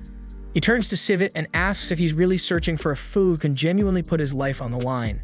Sivit confirms that he is, and Tuka boldly claims that he'll become that very foe. Sivit raises an eyebrow at this, intrigued, and then Tuka drops the real bomb. He's a hero summoned by the goddess, revealing his true name. Everyone, including Sarah, is shocked to hear this, and it definitely grabs Sivit's attention. He wonders what a hero like Tuka is doing in a place like this. Tuka knows he can't outright lie, not to someone as sharp as Sivit, so he spins a story close to the truth. He explains that he holds a unique position among the heroes, which is why he's acting independently. Sivit's curiosity deepens, so he asks why Tuka is going solo. Tuka replies that he's in a league of his own, and because of this, he's been granted the freedom to do as he pleases. Sivit is taken aback, impressed that even the goddess acknowledges Tuka's potential, and he wonders what Tuka wants from him. Tuka then makes his move, asking Sivit to spare him for now, promising that one day he'll grow strong enough to kill him. Tuka doesn't stop there. He vows to even trample the goddess herself if that's what it takes. Sivit, intrigued by Tuka's boldness, asks how he plans to get stronger. Tuka explains that he's heading to the land of the golden-eyed monsters, walking a path different from the other heroes, a path the goddess has allowed him to take. He assures Sivit that he plans to return one day, not to disappear but to settle the score. Sivit, intrigued by Tuka's determination, agrees to let him go, looking forward to their future battle to the death, and he tells Tuka to leave. Sivit then mentions they'll also leave once they deal with Sarah, but Tuka steps in again, saying that wouldn't work for him. He explains that he needs Sarah to safely navigate the land of the golden-eyed monsters. Sivit is surprised by Tuka's audacity that he would take Sarah with him without the goddess's blessing. Tuka tells Sivit that it doesn't matter to him whether the goddess approves or not, he's going to use Sarah to become stronger himself. Sivit likes the sound of that twisted ambition and decides to spare both of them, which shocks the other dragoons. Sivit casually mentions that they can always kill her later, and when Orban tries to argue, pointing out that Tuka might disappear, Sivit shuts him down with a chilling command to stay quiet if he wants to keep breathing. Orban, terrified, immediately backs down. Sivit then orders Schweitz to inform the last of the 5 dragon knights about the change in plans, and they all prepare to leave the forest. But just as they turn their backs, Tuka makes his move. With a swift motion, he paralyzes them all, causing the dragoons and knights to collapse onto the ground. Tuka, now standing over them, calmly explains that he has no intention of dragging this out. This is a tale of revenge, and he knows the dragon knights will only be a thorn in his side later. That's why he's eliminating them now. Sivit is struggling to move and demands to know what Tuka has done, so Tuka reveals that he's poisoned them all with a lethal dose. Despite the paralysis, Sivit continues to try and fight back, which impresses Tuka, because even the powerful Soul Eater couldn't move this much under the effects of the paralysis. Sivit, fueled by sheer willpower, tries to attack, but his body fails him. Tuka watches in astonishment, realizing that he needs to see this guy die with his own eyes, just to be sure. As Tuka prepares for anything, he starts linking his mind with Pigimaru. But then, after Mitama's death, his remaining life energy transforms into a signal flare, alerting the others to their location. The other dragon knights roll up, and Tuka casually tells Sarah he's sticking around with Pigimaru, adding that she can bolt if she feels like it. But Sarah, being the loyal bodyguard she is, chooses to stay by his side. The dragon knights are floored when they see the 5 dragoons in such a wrecked state, and they're even more shocked to find Sivit, their supposed untouchable leader, is actually injured. Sivit then quickly orders them to keep their distance and attack from far away and never get close. Tuka then completes his link-up with Pigimaru and starts laying out the issues with his power-up. It takes time to activate, and it drains his mana like crazy. This power, amped up by the monster-enhancing solution, is only good for short bursts of combat, but that's all he needs. Piggymaru's slimy arms shoot out, extending Tuka's range, and he paralyzes and poisons the Dragon Knights in the sky one by one. Then he makes the remaining 3 Black Dragon Knights fall asleep, leveling up his sleep skill to level 3 and unlocking the ability to induce Berserk, Darkness, and Freeze effects. Tuka tests out these new powers. Berserk makes his enemies go wild with violent urges, and he figures it's a perfect combo with Paralyze to finish them off faster. Darkness blinds them completely, making them stumble around helplessly. He doesn't feel a shred of guilt as he tortures them. After all, these guys were planning to do some sick stuff to Sarah. 2 Dragoons die during his experiments, and when all the poison dragons finally kick the bucket, Tuka gains even more levels. But to his surprise, Sivit is still hanging on, demanding to know who the hell he really is. Tuka simply replies, "Just an Avenger," before Sivit succumbs to his injuries and dies. Later, Tuka tells Sarah that she should be able to cover her tracks now, and she thanks him for the help. She notices the gentle expression on his face and asks about it. Tuka admits he's thinking about someone gentle, which is why his demeanor has softened. Sarah then brings up the last of the 5 Dragoons, the one known as the Hero Slayer. Tuka recalls noticing that the dragons ridden by the 5 Dragoons were different in size from the rest. Sarah confirms this, but Tuka reassures her that there's nothing to worry about. He already crushed that guy when he ran into him before they met up. Sarah is shocked that he took down the Hero Slayer so easily. Meanwhile, we cut to Ayaka checking her stats. She's frustrated that she still hasn't awakened her unique skill. The other heroes are with her waiting for the goddess. Instead, Nyan Kikipat, a follower of the goddess, shows up and informs them that she'll be training them since the goddess is busy. Shobo, not thrilled about taking orders from someone smaller than him, challenges her to a fight. But in the blink of an eye, she completely humiliates him, leaving no doubt about her capabilities. She tells the group they'll head back to the capital soon and enter the next stage of their training. Back in the forest, Tuka has filled Sarah in on everything that's happened since he arrived in this world. He's dead set on using his power to crush anything standing in the way of his revenge. Sarah, now knowing the truth about her nation's destruction, reveals that she has her own grudge against the goddess. She offers her strength to Tuka for his quest of revenge. But Tuka warns her that his quest is selfish and without much value, but she insists on helping him as a way to repay him for saving her. Reluctantly, he agrees to rely on her, promising that one day he'll return the favor. The scene shifts to Kikipat meeting the goddess. Isius, the goddess, thinks she was right to have Kikipat watch over the heroes. Kikipat is strong, wise, and fiercely loyal. So much so that she proves her loyalty by licking the goddess's feet. And the goddess ponders that the day the heroes clash with the great demon empire might be closer than she thought. The scene then shifts to some soldiers inspecting the ruins of Disposal, casually checking if everything is in order. The crystal they used to scan the area shows no reaction, which should be a red flag. But instead of investigating further, they shrug it off, assuming the crystal must be malfunctioning. They decide to report that everything is just fine, sticking to their routine because, in their minds, there's no way anyone could survive the ruins of Disposal, a place with a survival rate of 0%. Meanwhile, Tuka is browsing through a mask vendor's shop in a nearby village, intrigued by a particular mask. The vendor notices his interest and assumes Tuka is a fan of Lord of the Flies. Tuka, confused, asks who that is. The vendor enthusiastically explains that Lord of the Flies was a legendary figure who turned a monster-infested island into a fortress, defending it against all sorts of invasions. He became the master of demons and was eventually shunned by the very source of evil. Though his army was wiped out, it went down in such a badass way that they're still remembered and admired. Cut to Sarah, who's staying at an inn in the same village. She's deep in thought about Tuka, deciding not to confess her feelings. She figures that worrying about her emotions would only distract him from his journey, so she resolves to focus on being his sword and support for now. Later, Tuka enters a tent and tries on the mask. As he gazes at his reflection, he admits to himself that he doesn't feel like much of a hero at the moment. In fact, he feels more like a devil. Then he swears that one day he'll crush the goddess Isius, warning her not to underestimate the determination of a man who sold his soul for revenge. The scene shifts to the castle of the Magnar Kingdom, where the kings of the allied nations are gathered for a tense meeting. They're shocked to hear that the 5 Dragoons have been defeated, and King Ganoza can hardly believe it, struggling to accept that such powerful forces are no more. King Jin, with a somber expression, confirms that he personally identified the corpses of the 5 Dragoons, adding that they're still investigating the circumstances. Ganoza then turns to Alien, asking if they have any information to share. King Yusuf prompts the goddess Isius to speak, and she reveals that the Black Dragon Knights were tracking Sarah Ashrain before they were killed, so Queen Alma asks if there's any clue where Sarah went afterward. Jim reports that they found bloody, torn remnants of Sarah's clothes at the scene, and based on the amount of blood, it believes she was seriously wounded.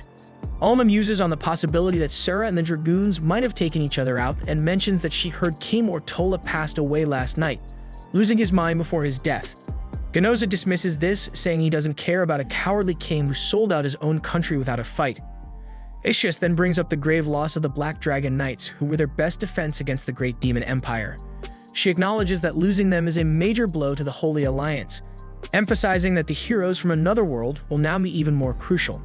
Falcon, with a skeptical tone, points out how conveniently Alien seems to flourish every time evil rears its head.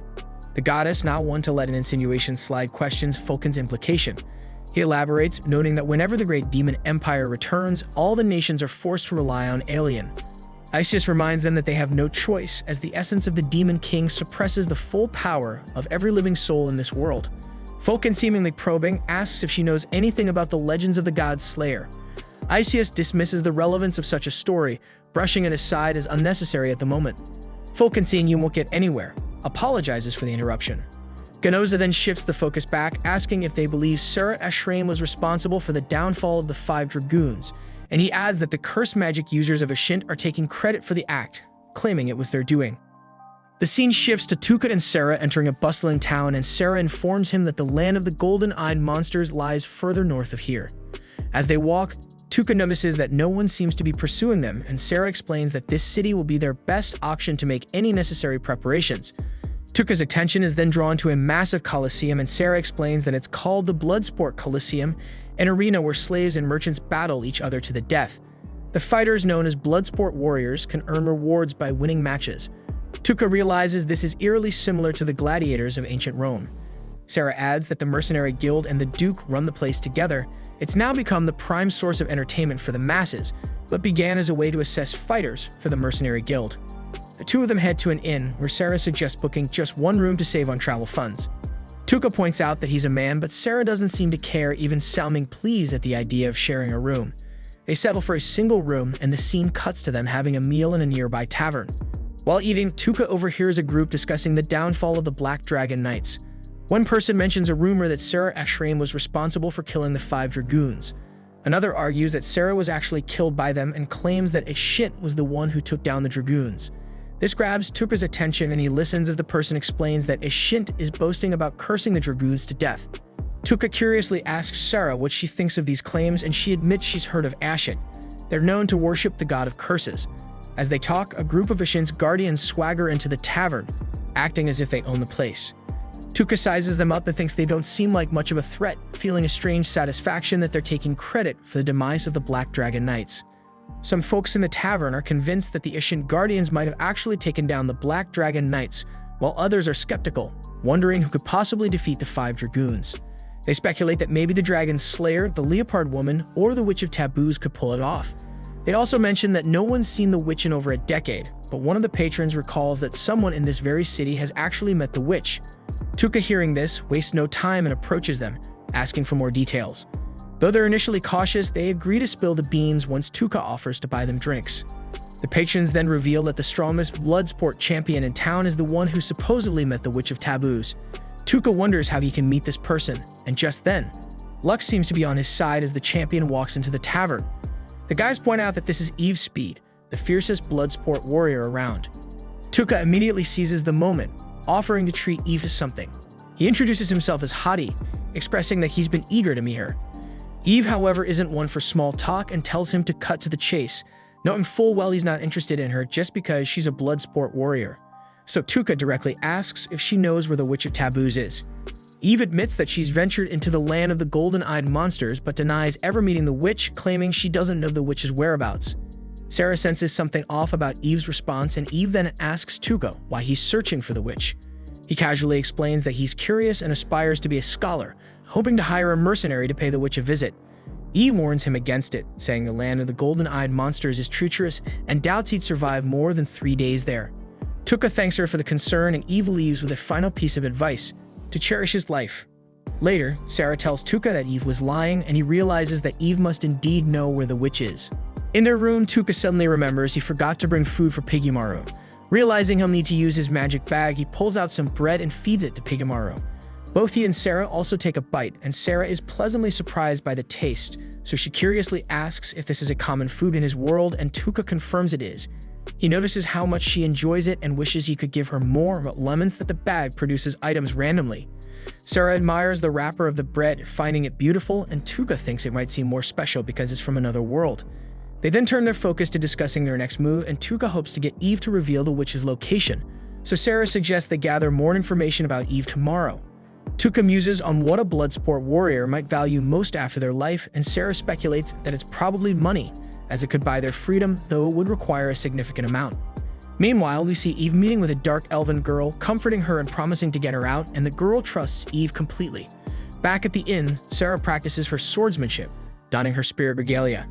Tuca watches, thinking her spirit regalia looks like something out of a magical girl transformation scene, and he's captivated by the elegance of her swordplay. After she finishes, Tuca is curious to learn and asks if there's a trick to close-range combat, so Sarah wonders if he is interested. Tuca explains that he's been relying too much on his current skills and might need something more in the future. Sarah is surprised but agrees to give him some pointers, which reminds her of her old days training knights as their captain. She then instructs Tuca to try attacking her, and he throws a punch, but she effortlessly restrains him, explaining that this technique can be used on enemies he doesn't want to seriously harm. Embarrassed by their close proximity, especially with her sweating, she lets him go and apologizes for getting her sweat on him. Tuca reassures her that he doesn't mind, so she asks if he's okay with her teaching him this way. He assures her it's fine, and they continue their practice. The scene then shifts to Sarah, caught in the act of sniffing Tuca's clothes while she's washing them. Realizing what she's doing, she feels a wave of embarrassment wash over her, relieved that no one saw her indulging in such a shameless act, especially considering her feelings for him. Just as she's trying to compose herself, Tuca appears out of nowhere. Panic sets in as she wonders if he sees her just now, so she tries to play it cool and asks him what he wants. Tuca, oblivious to her inner turmoil, mentions that his clothes were missing, and she explains that she took them to wash along with her own. He's surprised she's okay with doing that, but she reassures him that she's used to washing clothes.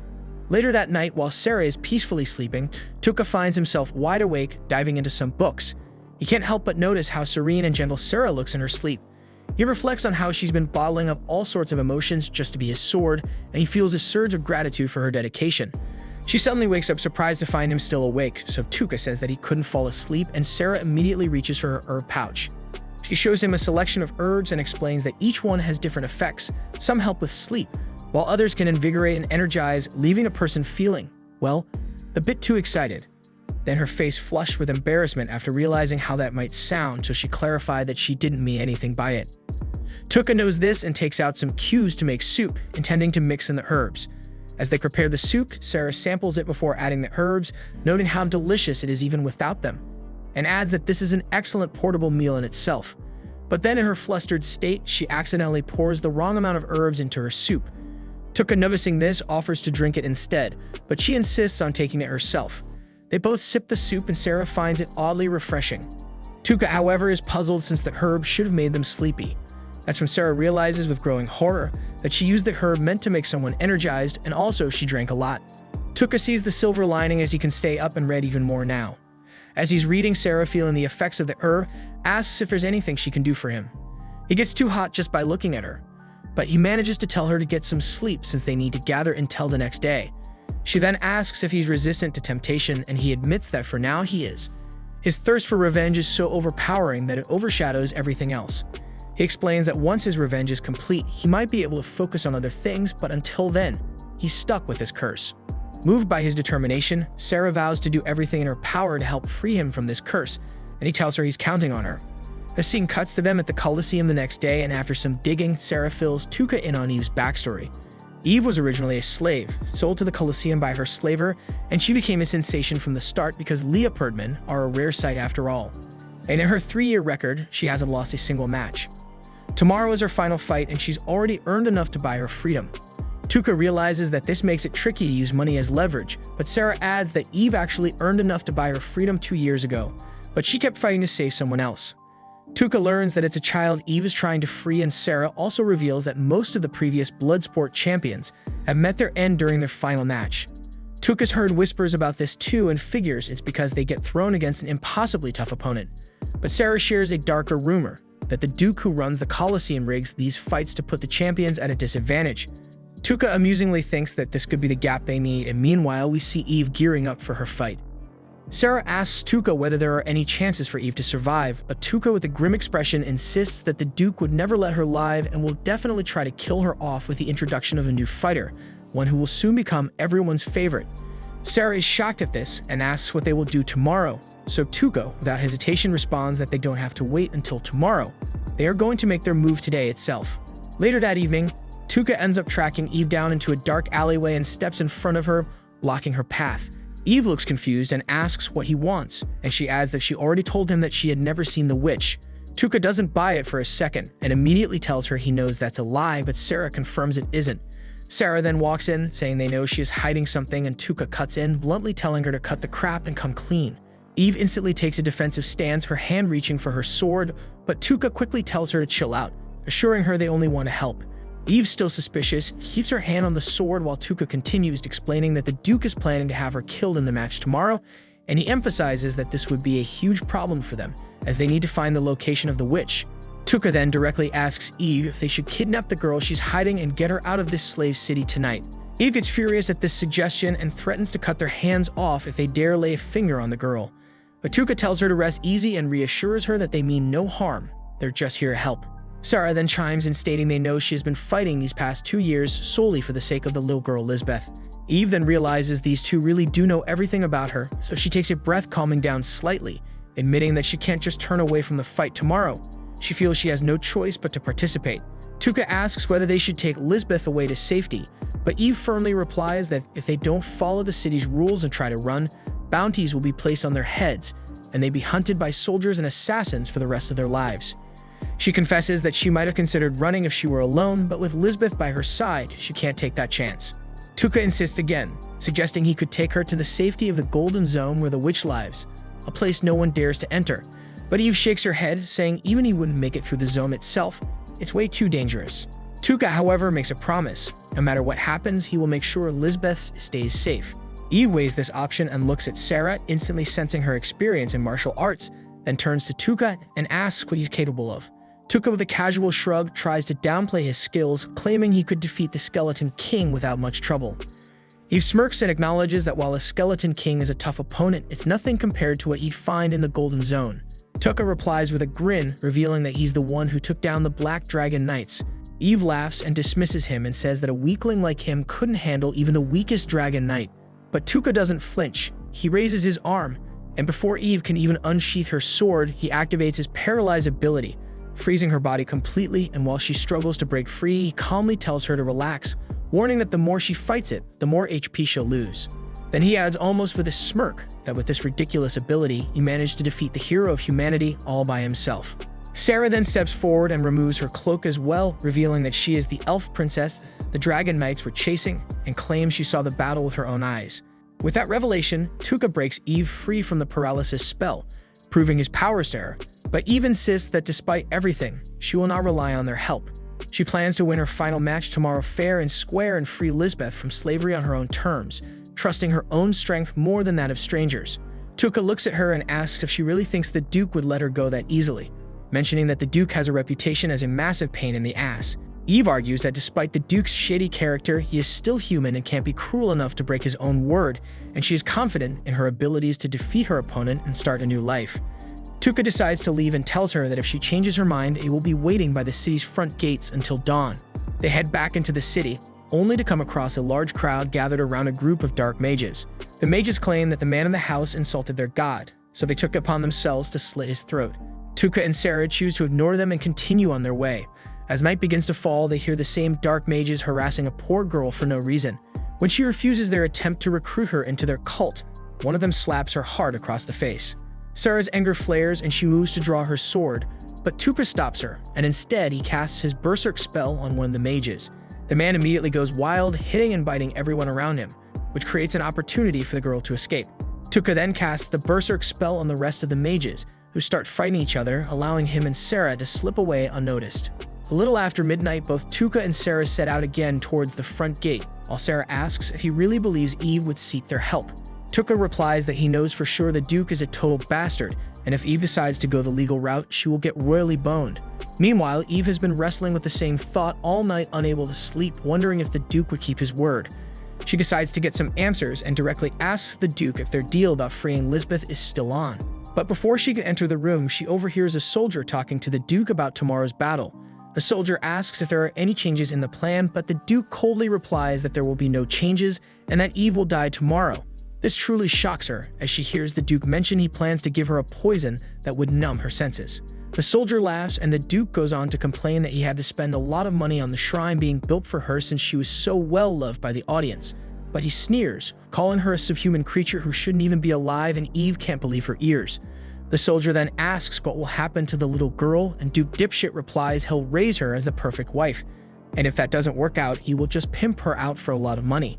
They all start laughing while Eve clenches her teeth, then returns to her cell, finally coming to a decision. As she's leaving, a man named Muji calls her, saying he's eager for their fight tomorrow. She says it's good, and as she turns to leave, Muji's assistant rushes in and tells him there's a problem. Eve then grabs her cloak and heads toward the main gate, where she finds Tuka and Sarah waiting. Tuka is surprised to see her so soon, but she replies that the Duke is indeed a filthy animal who can't be trusted, so she'll take Tuka's offer and run away. Tuka states he wants something in return, and Eve agrees, saying she will reveal the location of the witch and even enter the Golden Demon Zone with them. That settles the deal, and Tuka gets ready to kidnap the little girl. Meanwhile, on the other side of the city, the Dark Elf is working in a tavern cleaning up tables, while the fat owner storms out of the kitchen, screaming at her to move her hands faster. The poor girl tries her best to pick up the pace, but the fatty with less than a brain cell starts hitting Lisbeth for absolutely no reason until the little girl falls to the floor, laughing at her misery. Lisbeth struggles to hold back her tears, trying to stay strong as she remembers how brave Eve is and takes comfort in that thought. But the fatty, with no reason at all, starts screaming in her ears again when suddenly the door slams open, sending the fat, ugly piggy sprawling to the ground.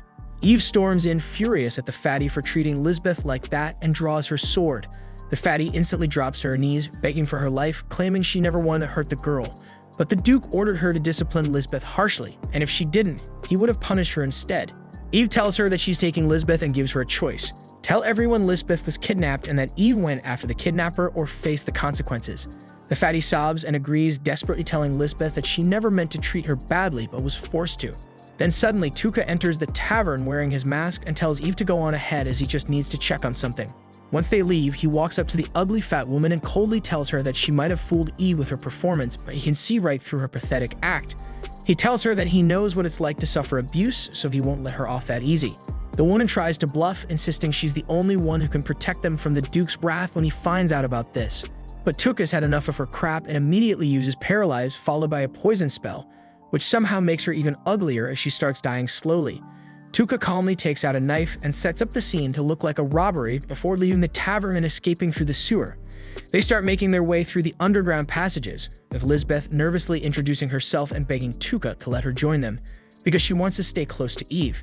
Tuka hesitates, pointing out that their path will be dangerous, but Eve cuts in, assuring that Lisbeth will be fine as long as they stick together. Seeing her determination, Tuka agrees. Eve then asks Tuka about the strange noise she keeps hearing from his backpack. With a slight grin, he pulls out Piggymaru, revealing his unusual companion, before they continue through the sewers. Soon, they find themselves navigating through dense forests when Eve approaches Tuka, declaring her complete trust in him and stating she is willing to risk her life by his side. Tuka is taken aback and asks what sparked this sudden faith, so Eve explains that Tuka could have taken more sinister routes to extract information from her or use Lisbeth as leverage, but he had chosen honesty instead. She then questions why he wants to meet the witch, and Tuka reveals he possesses an ancient text he believes only the witch can decipher. Eve then asks if he plans to harm the witch, but Tuka reassures her that as long as the witch doesn't pose a threat, he has no reason to hurt her. Not long after, they ride on horseback, and Tuka confides to Sarah that he suspects Eve has some connection with the witch. He mentions that he's also heard the witch is a dark elf like Lisbeth, which might work in their favor if they need someone to vouch for them. Suddenly, he spots a flurry of lights coming from the kingdom and quickly realizes that an alarm has been raised. Eve suspects that Muji has somehow tracked her and offers to hold off their pursuers while the others escape, but Tuka refuses, insisting they fight together. He quickly devises a plan, diverting half the enemy forces by leading them on a chase after decoy horses, while the group hides in the bushes, preparing for a surprise attack. He instructs Eve to retreat with Lisbeth, as Sarah is needed at the front for his plan, and with everything set in motion, Tuka takes up his mask, preparing for their final stand against the Duke's forces. Meanwhile, we see the members of a Shint noticing a broken tree branch. Muji suspects the branch was deliberately broken to trap them. He quickly realizes his enemies want to lure him into the forest, so he calls out for them to show themselves, declaring that he has seen through their ploy. Sarah then emerges wearing the mask of the Fly Swordsman, a figure who appears in the legends of the Lord of the Flies. Muji demands she hand over Eve and Lisbeth, promising to spare her life if she complies. He even offers to welcome her into the ranks of Ashin, noting she seems like a capable warrior. Sarah then asks what would happen if she refuses, and Muji coldly states he will make her suffer using his curses. He adds that even the 5 dragoons could not withstand his curses, nor could humanity's strongest warrior. Sarah, playing along, asks him to promise the safety of Eve and Lisbeth before she leads him to them, so Muji agrees, giving his word. With this, Sarah tells everyone to follow her and they start to move, but Muji suddenly stops them. He realizes she has no intention of simply handing over the girls, pointing out that her wording gave her away. She said everyone, when it would have been enough for just a few men to accompany her. He concludes she's trying to lure them deeper into the forest and wonders if she needs them in range for something, so he quickly orders his group to maintain their distance and prepare for an attack. Sarah, unfazed, reminds them they were ready to kill her with their curses. Muji responds by revealing a secret. The members of Ashin are actually successors of the Assassin's Guild. He explains that a hero from another world once declared the guild evil and exterminated it, but they have taken up their work again as users of cursed magic. But Sarah realizes they are actually using poisons, not curses, and Muji elaborates that their poisons are highly advanced. He explains they can only be synthesized using special techniques passed down among the few survivors of the Assassin's Guild. Sarah understands now what they call curses are actually these advanced poisons, which leave no trace. Muji continues, mentioning how the tragedy of the 5 dragoons played right into their hands. Their mysterious demise could only be explained by curses beyond human understanding. That's why they proclaim themselves the slayers of the 5 dragoons. With no one able to prove their curses were fake, people chose to believe them, and he adds that in a world without proof, the loudest voice wins. Then when Sarah asks him about his ultimate goal, he explains they plan to use Duke Zuan to carve out a central role for themselves in the nation. So she realizes they intend to assassinate anyone who gets in their way. Muji then reveals that his ultimate aim is to take over the entire country for himself, and he demands to know where her other allies are. Sarah calmly replies that she is the only one accompanying Eve and Lisbeth, but Muji seems skeptical. So to make him believe her, Sarah takes off her mask and reveals her identity, stating that she is the one who survived facing the 5 dragoons. Muji then realizes she is Sarah Akshrane and wonders if she is truly the one who killed the 5 dragoons. Sarah replies that she might have, but Muji scoffs, refusing to believe she could have defeated humanity's strongest warriors. He then introduces the man who was supposed to fight Eve in her final Bloodsport match, naming him as Belgar. He also introduces Belgar's brother Varigan and declares them the strongest siblings in Ashin. Muji adds that they had a younger brother who was part of the White Walkers group that had been chasing her, and now Belgar and Varigan are eager to take revenge on her for their brother's death. Muji then asks Sarah what she plans to do next and reveals that his subordinates have already surrounded her. He explains that the ones she sees now are just a decoy, while others from their group have circled around, masking their presence. He then tells her not to worry, saying he won't kill her because she has a pretty face, and he'll take his time enjoying her instead, and then he commands her to bend the knee right where she stands. Sarah listens, and Muji smugly adds that one day he might grant her the honor of bearing his child. Sarah thinks to herself that it's time for Tuka to act. At that moment, Tuka uses a blinding flash to disorient everyone. We see that he has merged with Pikimaru and uses his tentacles to paralyze all the members of Ashin. He thinks they must not have expected him to have a long-range attack like this, and Muji, confused, wonders where their other forces are. Tuka tells him that he has already taken out all 15 of them while Muji was busy talking, and then he poisons them all. He reveals that Muji was clever enough to notice Eve's intentions, and that he would suspect the broken branch was a setup. Tuka predicted that Muji would avoid entering the forest, fearing a trap, and that's why he instructed Sarah to pretend to lure them in. He deliberately tipped Muji off, making him feel in control. This is what caused Muji's overconfidence and paralyzed his ability to analyze this situation. As the poison takes effect, Muji and the others fall.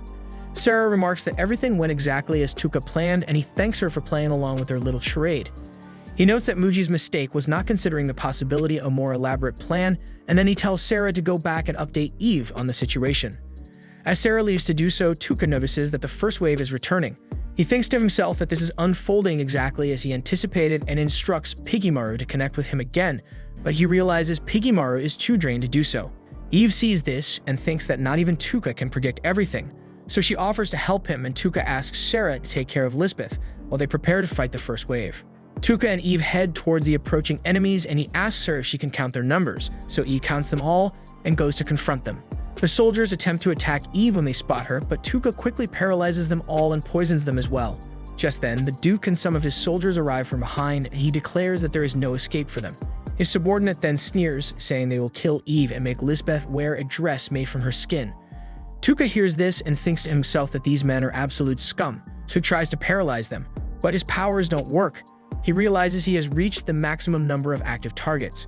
Thinking fast, he uses his dark skill on the man and blinds him, so Eve takes the opportunity and swiftly decapitates him. Tuca then casts dark on the soldiers accompanying the Duke, and Eve cuts them down as well. The rest of the soldiers are terrified and start to flee, but Tuca tells Eve not to let anyone escape, so she hurls a spear at the retreating soldiers. Tuca then realizes that his paralysis skill can only affect 80 targets at once, so he begins using dark on any soldier he can find. Then one of the soldiers tries to strike at him from behind, but Sarah shoots him down. The Duke, panicking, kills his own soldiers who try to retreat and orders the remaining men to kill the creepy man in black, frantically insisting that as the Duke, things will go his way. Watching this, Tuca thinks he doesn't even need to use his berserk skill to drive the Duke mad.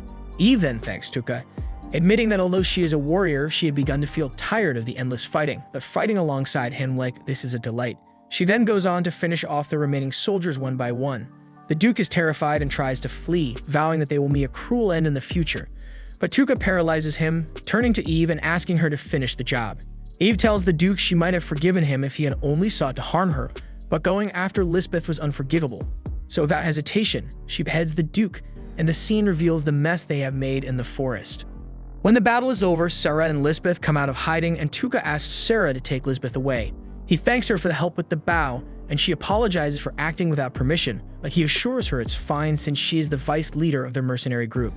Later, we see Tuca using a freeze spell on the bodies of the Ashint members. He explains that this spell encases living people in ice, but when used on corpses, it treats them as objects that can be crushed into powder after being frozen. He tells Eve that he plans to use this skill to eliminate the bodies of the Ashint. He adds that these men claim to have slain the 5 dragoons, and he intends to make that accusation stick to them forever. With that, he crushes their bodies into dust. Meanwhile, King Jin learns that the Ashint have disappeared, and a messenger informs him that all they found at the scene were the corpses of the Duke and his soldiers. Jin is troubled by this news as it disrupts his plans to use the Ashint as pawns, so he wonders how he will explain this to the goddess.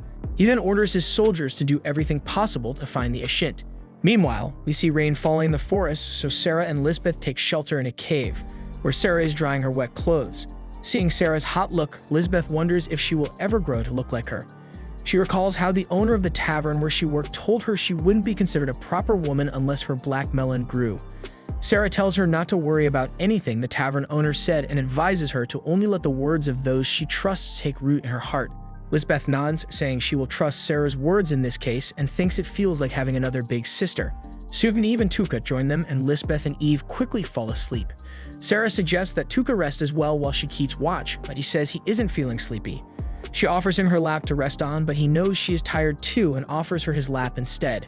Sarah quickly takes him up on the offer, but when she notices his awkward reaction, she realizes he was just kidding. She apologizes, but Tuca assures her it's fine. Then his curiosity takes in and asks if he can touch her ears, admitting he's been fascinated by them for a long time. She allows it, but when he senses she feels uncomfortable, he quickly lets go. Sarah then asks if he has any special feelings for Eve or Lisbeth since he treats them the same as he does her. Tuca explains that Eve reminds him of his uncle. Though Eve has a different gender and attitude, she shares the same heart, and he adds that his aunt and uncle are the only reason he wants to return to his world.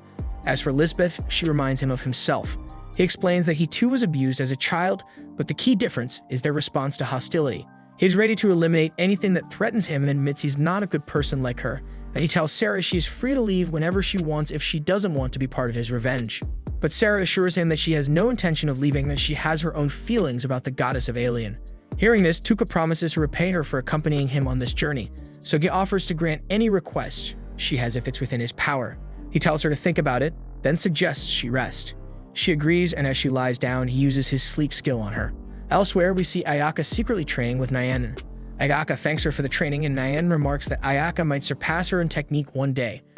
She also asks Ayaka to keep their training a secret, explaining it would be difficult to get permission from Goddess Isius if anyone found out. Ayaka agrees and then asks why Nyan chose to teach her. Nyan confesses it's because Ayaka reminds her of her little sister.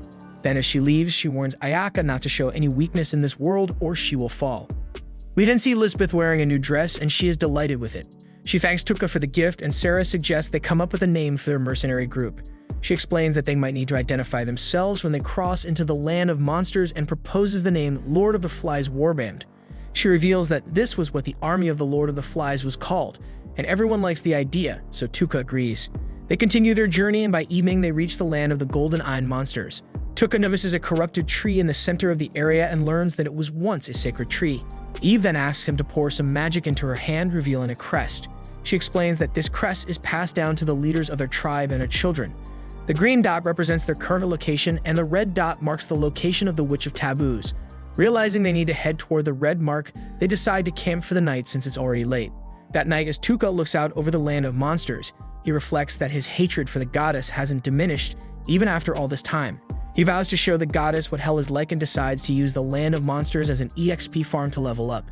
He knows you may never reach the level of the S-class or A-class heroes, but he is determined to close the gap between them. Meanwhile, the goddess is informing the heroes that they have leveled up significantly. However, she warns them that raising their levels only improves their base stats. They still lack the necessary technique. That is why she has summoned some renowned individuals to train them, aiming to bring out their full potential. She also confirms that the Great Demon Empire is on the move and that their next battle will be something beyond their wildest expectations, so she encourages the heroes to do their best in that battle. Later, she tells Nyan they must keep the heroes leveling up and plans to send them to the land of monsters once they have mastered some new techniques. Back in the forest, we see Lisbeth carrying a large bag of luggage, so Sarah offers to take it off her hands, but Lisbeth insists that she's fine. She explains that her chances of survival will be better if the others have to carry less, and she asks Sarah to let her handle it. Eve agrees with Lisbeth and urges Sarah to respect her wishes. Tuka also supports this, reminding them that Lisbeth is part of their mercenary band. He adds that he hopes she will speak up if she gets tired and asks Piggymarut to keep an eye on their surroundings. As they move forward, the group feels relieved that they currently have enough food and water. However, they soon sense a lurking monster. Eve steps up to face the creature while the rest of the group hides.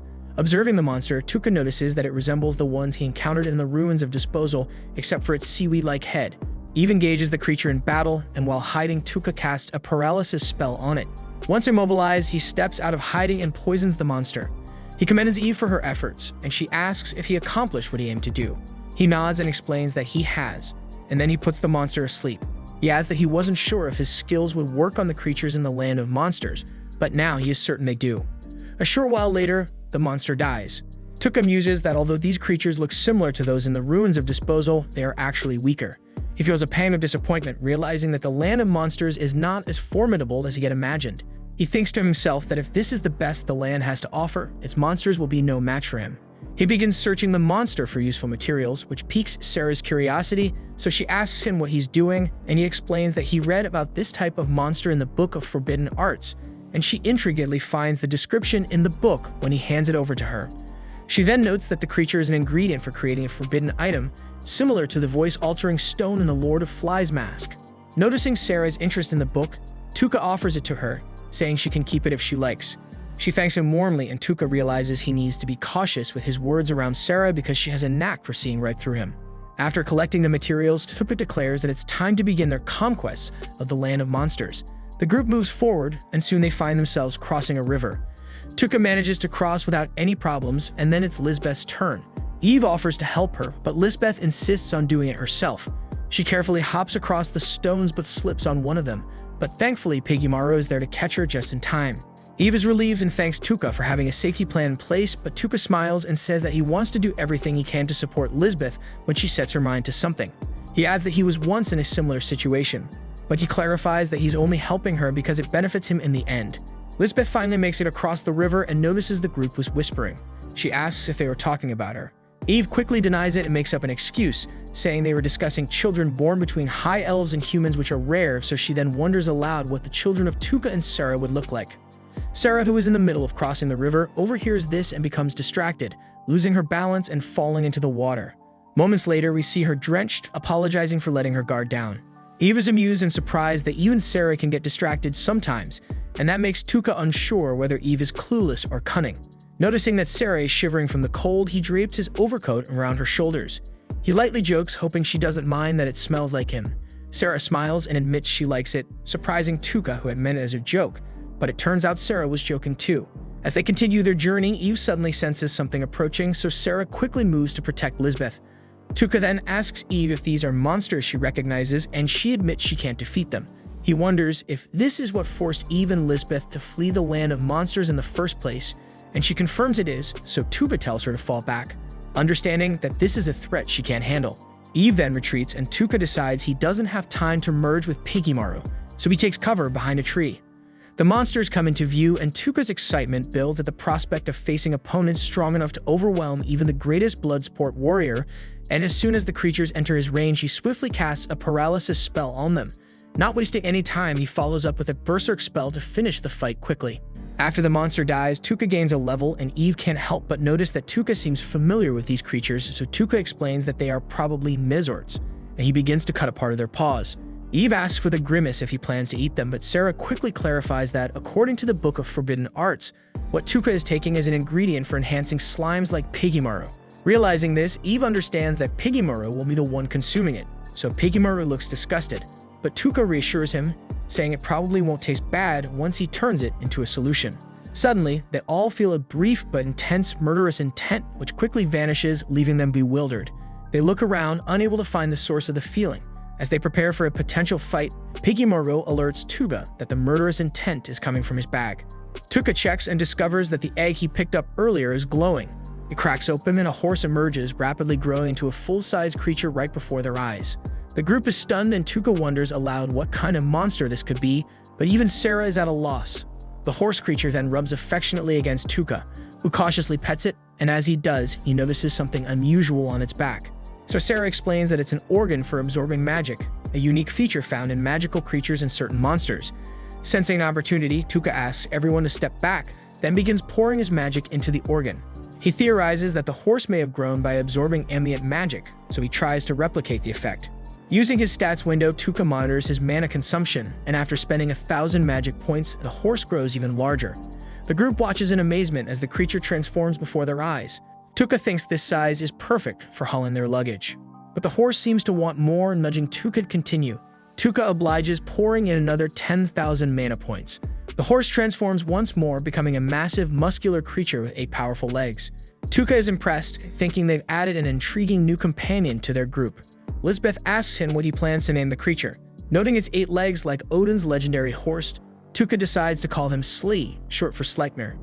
The beast seems to like its new name, and when Sarah reaches out to pet it, the creature responds by enthusiastically licking her. Eve laughs, noting that it seems to have taken quite a liking to her. Tuka then asks the beast if it can return to its original form, and he's relieved to know it can shift back and forth with ease. Meanwhile, we cut to Ayaka's squad, where the heroes are reflecting on their weaknesses. Despite their concerns, Ayaka reassures them that they are doing their best. Then over with Asaji's squad, the mood is more upbeat, and her teammates compliment her leadership, noting how well they've been leveling up. Asaji then attributes their success to the group's natural talent and teamwork, explaining that they coordinate effectively to find monsters and fairly split the experience points among themselves like good friends. She adds that because of this, even the shy Kabato has been able to level up, and Kabato gratefully thanks her for the support. Then we see that Kiri looking tense, so Shogo asks what's bothering him, and Kiri expresses his frustration, saying he doesn't like how their trainers are merely sending weaklings their way to help them gain experience. Sugi feels they're being grossly underestimated and decides it's time to prove a point. The scene shifts to the instructors of the heroes, who spot some dangerous monsters heading their way. They decide to handle the threat themselves, believing the heroes might not be able to manage these foes. They call Nyan for backup, but Kiri is visibly annoyed that they're being told to stand down. As a few Nezorts approach, Nyan sizes them up and realizes they're too strong for her to save the kills for the heroes. So she quickly dispatches one, and the other instructors take down the second, but then a whole horde of Nezorts charges toward them. Refusing to remain idle any longer, Kiri leaps into action, unleashing his Draconic Buster to eliminate the monsters. After the battle, he demands that the instructors improve their opinion of him, declaring that this is what he's truly capable of. Meanwhile, Kabato notices that the Takao sisters are nowhere to be seen. We then see the Takao sisters some distance away, hearing the loud noises from the direction of the other heroes. Realizing something is happening, they decide to head back. Itsuki remarks that there's no point in sticking around, as the spies they found earlier had killed themselves upon discovery. Hijiri agrees, suspecting the spies were sent after them, probably on orders from the goddess Isis. Later, we see Tuka staring off into the distance while camping in the forest. Sarah approaches him, noting that thanks to Slay, they're making better time than expected, so she mentions they'll soon be able to find the Witch of Taboos, and asks what has caught his attention. Tuka explains that he noticed a strange light in the distance and thought it might be some monsters fighting each other. Sarah realizes he's looking to the northeast, the direction where Alien lies, home to the troublesome goddess they all despise. The scene shifts to the next morning and Sarah wakes up to find Tuka missing from their camp. Eve reassures her not to worry, saying Tuka isn't the type to abandon them. They head outside and soon spot Tuka, surrounded by a pile of monster corpses. Tuka calmly explains that he took out these monsters after sensing their presence nearby. Eve's eyes widen when she sees that one of the fallen creatures is a human-faced beast, and she can't believe that Tuka managed to defeat such a formidable opponent by himself.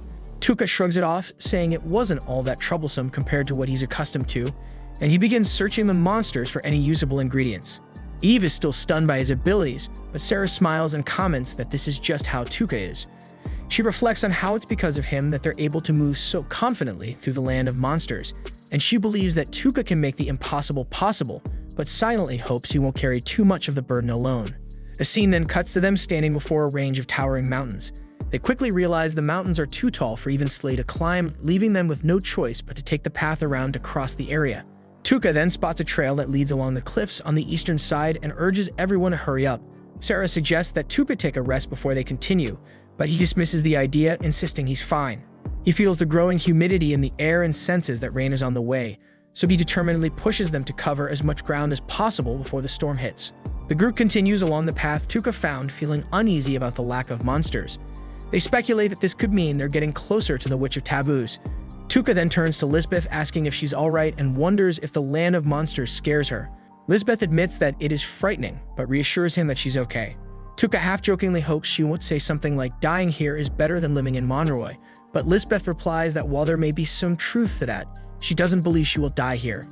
She confidently states that Sarah told her they will reach their destination safely as long as Tuka is alive, so Tuka can't help but think she's placing a little too much trust in him. Lisbeth goes on to say that because of Sarah's faith in him, she also believes they'll be fine as long as they have Tuka. This leaves him feeling both flattered and uneasy, realizing both Lisbeth and Sarah have put their complete trust in him, so he is determined not to betray that faith and he resolves to do his best. After some time, they finally reach a cave.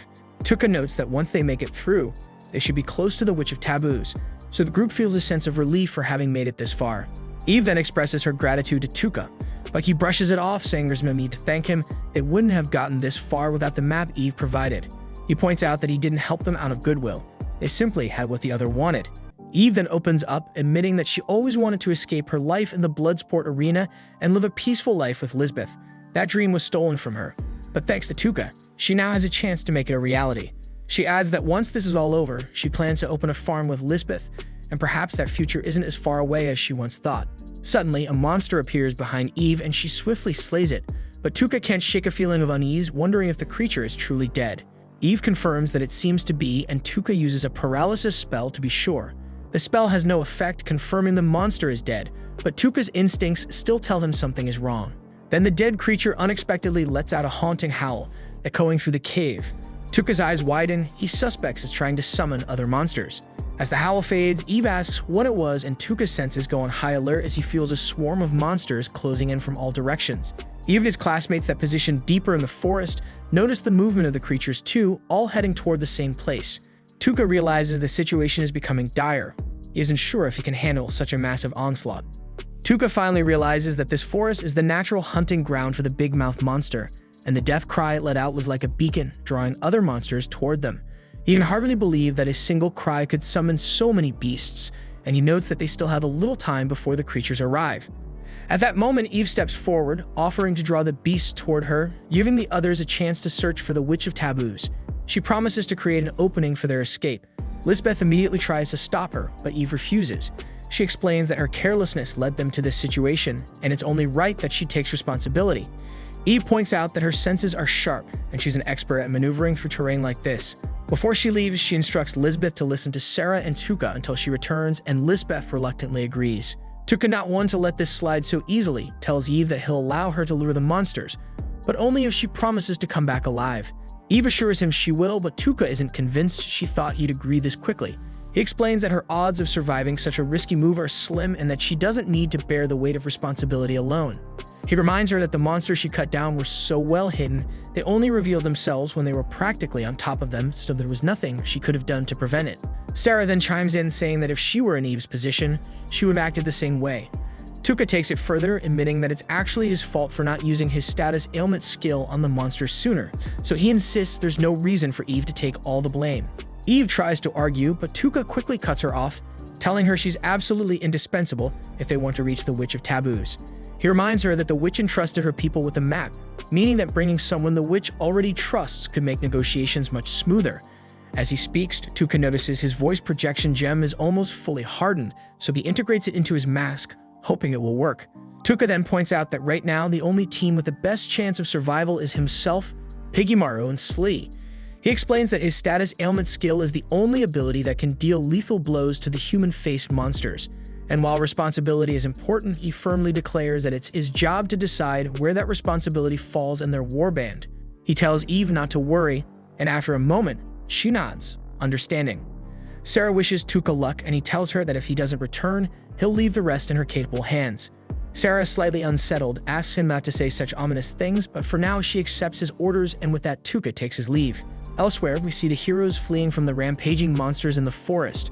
Everyone is frantically trying to escape, while Shugo and Kiri fight off the advancing beasts. Kiri quickly realizes they're nothing more than obstacles to these creatures, mere nuisances. Then one of the girls stumbles and falls, and just as a monster is about to kill her, Kabato swoops in to save her, but the girl is so terrified that she bolts, leaving Kabato behind. Kabato tries to reassure herself, thinking it's going to be alright. No one has died yet, but then she bitterly remembers Tuka is already dead, so the realization sinks in just as a monster lunges at her. Meanwhile, Tuka senses the approaching monsters and explains that he's hidden Sarah and the others safely in a nearby cave. Then with his mana, he brings forth Slee's ultimate form and heads to a clearing deep in the forest. He orders Piggymaru to signal the start of the battle, and Piggymaru uses the voice projection gem in Tuka's mask to broadcast his voice across the area, luring all the monsters toward him. Tuka smirks as the beasts take the bait, thinking to himself that this is going to be one hell of a chase, and with that Slee takes off, running at full speed with the horde of monsters hot on their asses.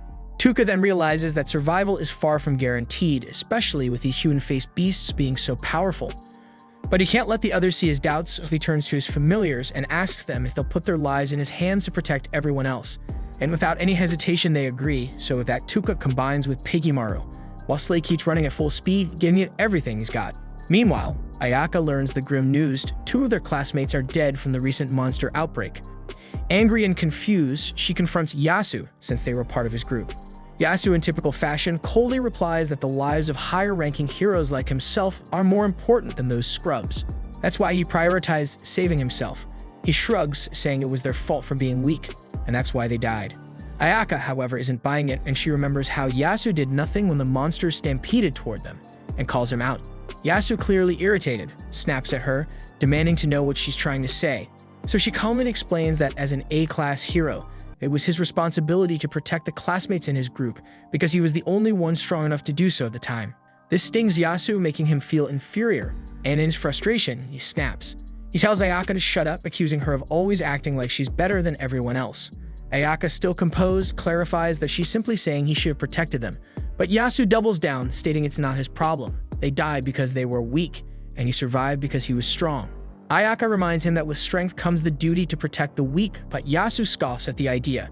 He angrily asks why she's talking like she's one of the strong and sarcastically dismisses her noblesse oblige nonsense, accusing her of playing the saint while secretly looking down on everyone. He then reveals his real feelings, saying the classmates who died got what they deserved. They were the first to throw Tuka under the bus when he was sent to his doom, and they made fun of him behind his back. So in Yasu's eyes, their deaths were just karma, and there's no way he's going to feel sorry for them. Seeing him whining like that, Kiri scoffs, calling Yasu a pathetic little wimp, telling him to man up. He goes on about how everyone has a natural limit and only when they hit it do they truly prove themselves. Until then, Kiri says any success Yasu has will be nothing but a fluke. He then sneers, adding that Yasu is way beneath him with zero chance of ever reaching his level of power. Kiri then points his sword at Yasu and mocks him, calling him a nameless loser for forgetting his place and acting like a fool in front of Ayaka. He sneers that Yasu is just embarrassing himself trying to handle power that's far beyond him, and that real power is meant for those of noble caliber like himself. Hearing this, Yasuo's fury ignites and his power surges. Shogo steps forward, ready to throw down, but Kiri continues to dismiss Yasuo as a nobody. Yasuo shoots back, saying Kiri needs to get over himself, pointing out that being S-class doesn't automatically make him stronger. He gestures towards Ayaka, noting that she's an S-class hero who hasn't even unlocked her unique ability yet, proving rank isn't everything. He adds that Asagi, who's only B-class, has already mastered a skill stronger than Shogo's despite him being A-class. Yasuo smirks, telling Kiri that if he thinks rank alone makes him better, he's dead wrong. Sooner or later, Yasuo swears he'll show Kiri who truly possesses royal caliber. Shogo fumes at the insult, but Kiri holds him back as Yasuo walks away. Turning to Ayaka, Kiri coldly tells her that she's a disgrace to the S-class title, and he hopes she gets that through her thick skull. Before leaving, Kiri adds that he'll just have to show everyone what real caliber looks like so even idiots can understand. As he departs, one of the girls remarks that Kabato is nowhere to be seen, and Ayaka starts to worry. Meanwhile, in the cave, Eve suddenly declares that she's going after Tuka. Sarah is surprised and demands an explanation, so Eve explains that there are simply too many monsters out there for Tuka to handle alone even with his unique skill. She also points out that Tuka isn't in peak condition right now. Ever since they entered the land of monsters, he's had the least sleep out of all of them.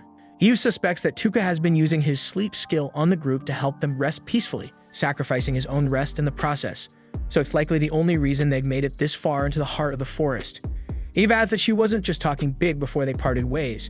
She really is an expert at moving unnoticed in difficult terrain like this. Plus, with her night vision, she doesn't need to worry about a light giving away her position. Sarah, realizing Eve is speaking the truth, listens as Eve continues. She points out that she's the only one who can carry both Tuka and Slay if they're badly injured. They simply can't afford to lose Tuka now. Sarah, understanding Eve isn't acting out of rash emotion, apologizes for doubting her. She explains that as the one in charge while Tuka is gone, she had to test Eve's resolve. Eve, half smiling, remarks that Sarah seems awfully fond of Tuka. Sarah blushes, admitting it's only natural since she's dedicated herself to him. Before leaving, Eve asks Lisbeth to follow Sarah's lead, and Sarah makes her promise to return alive. Eve nods, assuring her she will.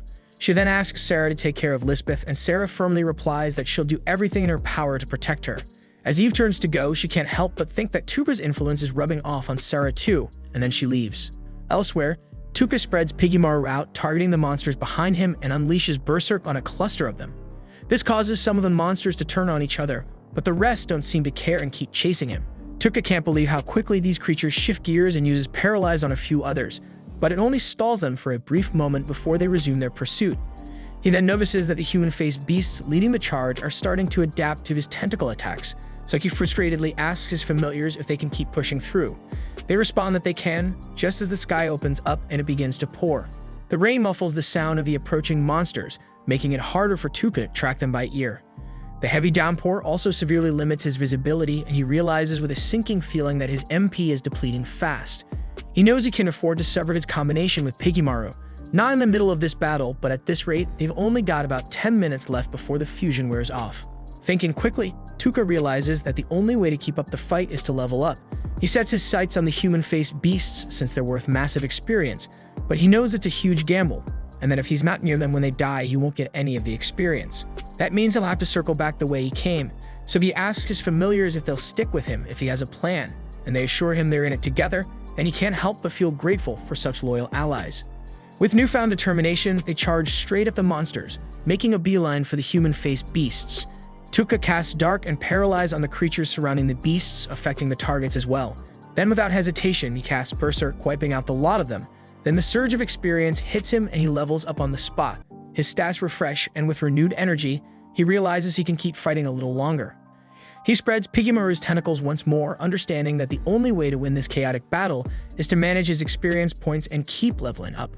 Tuka then uses Paralyze and Berserk on the monsters swarming around him, thinking he's still got plenty of MP left, and he just needs to take these monsters out one by one. As he runs, he spots two massive monsters gaining on him fast, so he tries to cast Sleep on them, but the monsters use others as meat shields, blocking his line of sight. Not missing a beat, Tuka tricks them by leaping off of Slay, slipping behind the larger beasts, and paralyzing them from the back. With a quick Berserk, he wipes them out, leveling up again. He then jumps back onto Slay, but the monsters aren't letting up and they keep coming, so he keeps casting Paralyze, Berserk, Dark, and Sleep on as many as he can. But things take a turn when Slay trips over some monster corpses. In no time, they're surrounded, so Tuka desperately throws out his abilities in every direction as the monsters close in. He barely manages to hold them off, but somehow he keeps leveling up in the process. Meanwhile, in another part of the forest, we see Kabato alive and kicking. Turns out she managed to kill that monster from earlier, but she's wrestling with doubt. Unlike Ayaka, she feels useless. All she could do was hide while they exile Tuka to the ruins. She wants to protect everyone like Ayaka does, but she's terrified she'll end up dead if she tries. That's when Eve stumbles upon her, wondering why a human girl is wandering around in a place like this. Kabato reminds Eve of Lisbeth, so she tries to offer help, but Kabato freaks out, scared out of her mind. Before Eve can say much, Itsuki attacks, rushing in to defend Kabato. Eve tries to explain herself, but Itsuki's next move robs her of her voice. Itsuki coldly says she can't let Eve hurt Kabato, following orders from her sister. That's when Eve puts two and two together. These are the heroes from another world that Tuka had warned about. But before she can even process it, Itsuki goes in for another strike. We then see Lisbeth stressing over Tuka and her big sister, while Sarah tries to calm her down. Sarah reminds her that Tuka himself said he had the best chance of survival here and wouldn't lie without a good reason, so she confidently assures Lisbeth that he'll come back in one piece. Meanwhile, Itsuki goes after Eve, launching attacks that Eve dodges with ease. Blow after blow, Eve evades them all. But she notices that Itsuki's attacks are getting sharper and more precise with every strike. It clicks. Itsuki is the type that levels up through real combat. Just as Itsuki is about to land the final hit, her sister Hijiri steps in and stops her, causing Itsuki to pull back, confused and asking why she interfered. Hijiri explains that Eve isn't a monster, at least not like the ones they've fought so far. The two sisters then start debating whether Eve's more like a lioness or a leopard. They figure it doesn't really matter, but Hijiri points out that Eve's intelligence sets her apart. She notes the way Eve carries herself is more human-like, meaning they might actually be able to communicate with her. Itsuki isn't buying it though, since Eve hasn't said a single word throughout the fight, but Hijiri clarifies that Itsuki's attack disabled her voice, so Itsuki realizes she screwed up and Hijiri apologizes on her sister's behalf, explaining that Itsuki's a bit too quick to follow orders, which led to her rushing into action. Itsuki also apologizes, and while Eve thinks Hijiri seems reasonable, she's definitely not letting her guard down. Hijiri then politely states she'd like to ask Eve a few questions, asking her to answer with gestures since she still can't speak. She first asks if Eve holds any hostility toward them, and Eve shakes her head, signaling that she doesn't. Hijiri then asks if she has any issue with them parting ways, and again Eve shows no concern. As this unfolds, Eve can't help but notice that Hijiri's deductive skills remind her of Tuka. Right when she's wondering who Hijiri is, Hijiri introduces herself, explaining that they are humans from another world. As Eve slowly regains her voice, she asks why Hijiri bothered with the introduction. Hijiri simply says it's a matter of courtesy and then reveals she's familiar with Eve. She's recently heard rumors of a leopard bloodsport warrior who went missing, and she wonders if Eve is searching for someone. Eve states that she's looking for her master, and from her determination, Hijiri realizes that Eve truly believes he survived the monster stampede. This clues Hijiri in Eve's master must be incredibly strong, especially if he could survive encounters with human-faced beasts. When Hijiri expresses this thought, Eve replies that her master can't be judged by such simple measures, sparking even more curiosity in Hijiri about him. And with that, Eve takes her leave. Next, we see Tuka dealing with the last wave of monsters surrounding him when, out of nowhere, a giant elephant beast attacks. Piggymaru runs out of energy just before Tuka can strike, so Tuka has no choice but to paralyze the monster with his own hands and then poison it. Even though Tuka still has MP left, Piggymaru is totally drained. He praises Piggymaru for holding out so long and disables their fused form. Turning to Slee, Tuka tells him he must be exhausted too, and asks him to let him know if he reaches his limit. Removing his mask, we see blood trickling from Tuka's mouth. He figures he must have gotten hurt during an earlier fall. Checking his status, he realizes he's already over level 2000, but while his stats recover with each level up, his physical wounds don't. Feeling weak, he senses one more monster lurking. It's a human-faced beast that's been watching him all this time. Tuka knows he can't land any of his skills without a direct line of sight, and he's certain the monster has figured that out too. Mounting Slee, Tuka gears up for what he thinks will be the final stage of the fight. Then the human-faced beast charges at them, using the bodies of dead monsters as cover. Tuka and Slee try to flee, but with the monster staying hidden, Tuka can't find an opening to attack. Suddenly, the creature fires beams at them. One beam manages to injure Tuka, and another strikes Slee, knocking Tuka off his mount. The fallen Tuka, exhausted but determined, asks Piggymaru for one last favor, and without hesitation, Piggymaru agrees. Then in a final desperate attempt, the monster blasts Tuka with beams, creating a thick cloud of smoke. Tuka uses his mask as a diversion, throwing it to distract the creature. The beast, realizing something's off, attacks a shadowy figure on the opposite side. But in a brilliant move, Tuka leaps from above, paralyzing the monster. Then he uses his berserk skill. Then, like twisting the knife deeper, he smirks and explains his entire plan. He'd thrown the mask to make the monster think he was flanking, while it attacked Piggymarv disguised as him. He then soared into the air with Slee's help, landing a perfect strike. Once he had a clear shot, he adds that the corpses surrounding the monster blocked his view, but they also kept the creature from spotting him, sealing the monster's fate. Tuka is now drained and collapses to his knees, realizing his HP has hit critical. He levels up again and discovers he's unlocked an advanced skill. Slee then reverts to his smaller form, and Tuka, apologizing for overworking both his familiars, suggests they head back to Sarah and the others. But then he notices his legs are in terrible shape. To top it off, a monster lurking nearby jumps out, ready to strike. But before Tuka can react, Eve slays it in one swift move.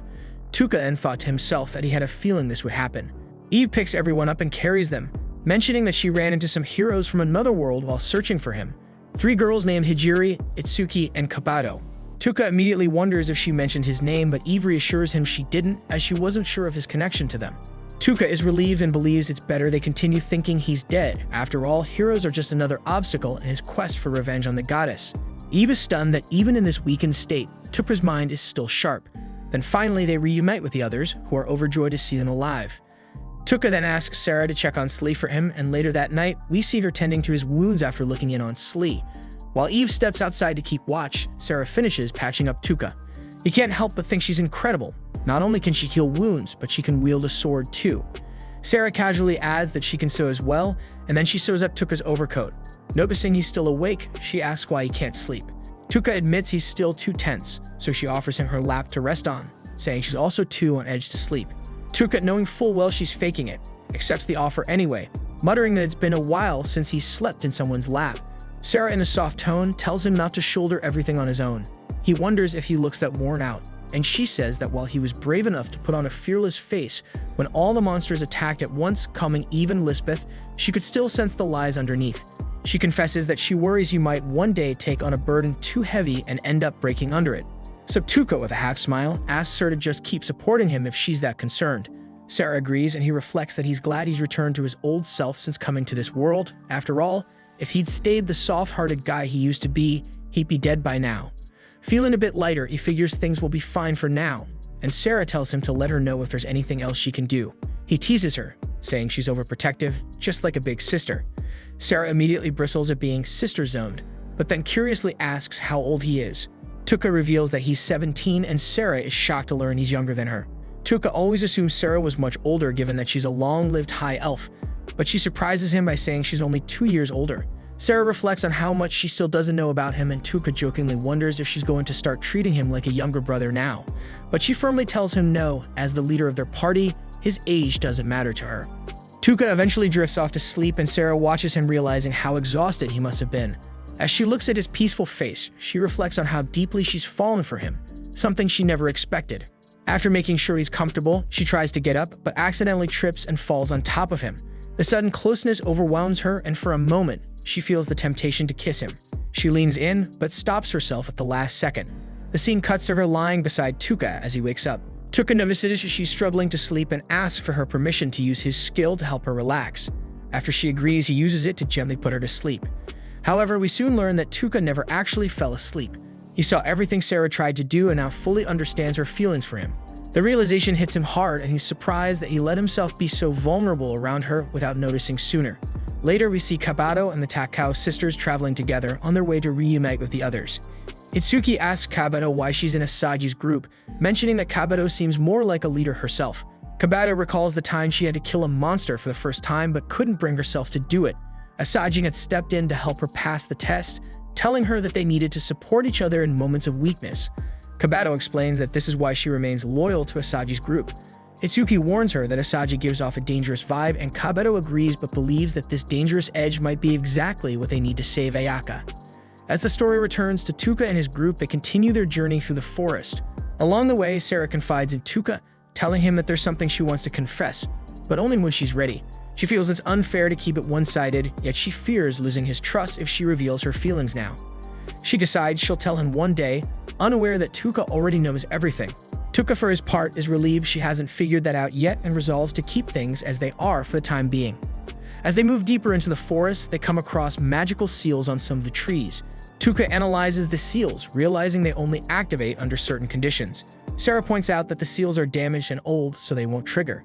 Hearing this, Tuka hopes the witch who made the seals is still alive, and soon enough they stumble upon a golem that awakens at their arrival.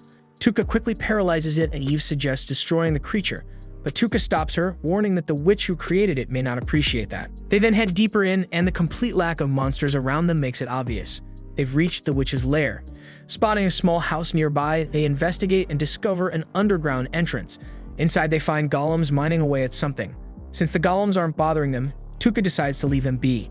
Moving further into the cave, they encounter a sealed door.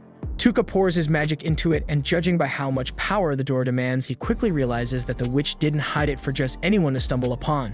Then with enough effort, they manage to open the door.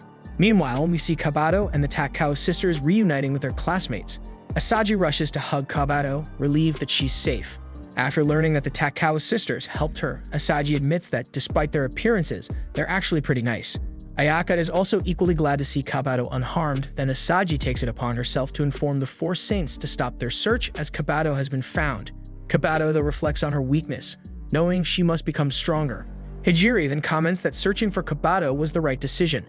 She explains that the spies they found in the forest were likely there to assassinate the students, not just one or two, but many of them, and she emphasizes that Kabato's death could have shattered Ayaka's heart.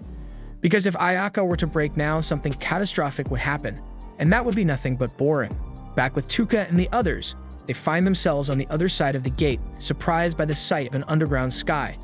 They speculate that it could be magic at work, and Tuka wonders if they've been transported to another realm. They then spot the Witch of Taboos, and Tuka senses that she may be their key to exacting revenge on the goddess. Cut to the goddess, who has just received word that the Great Demon Empire's forces are on the move, so she orders one of her subordinates to tell the four saints to recall the heroes immediately.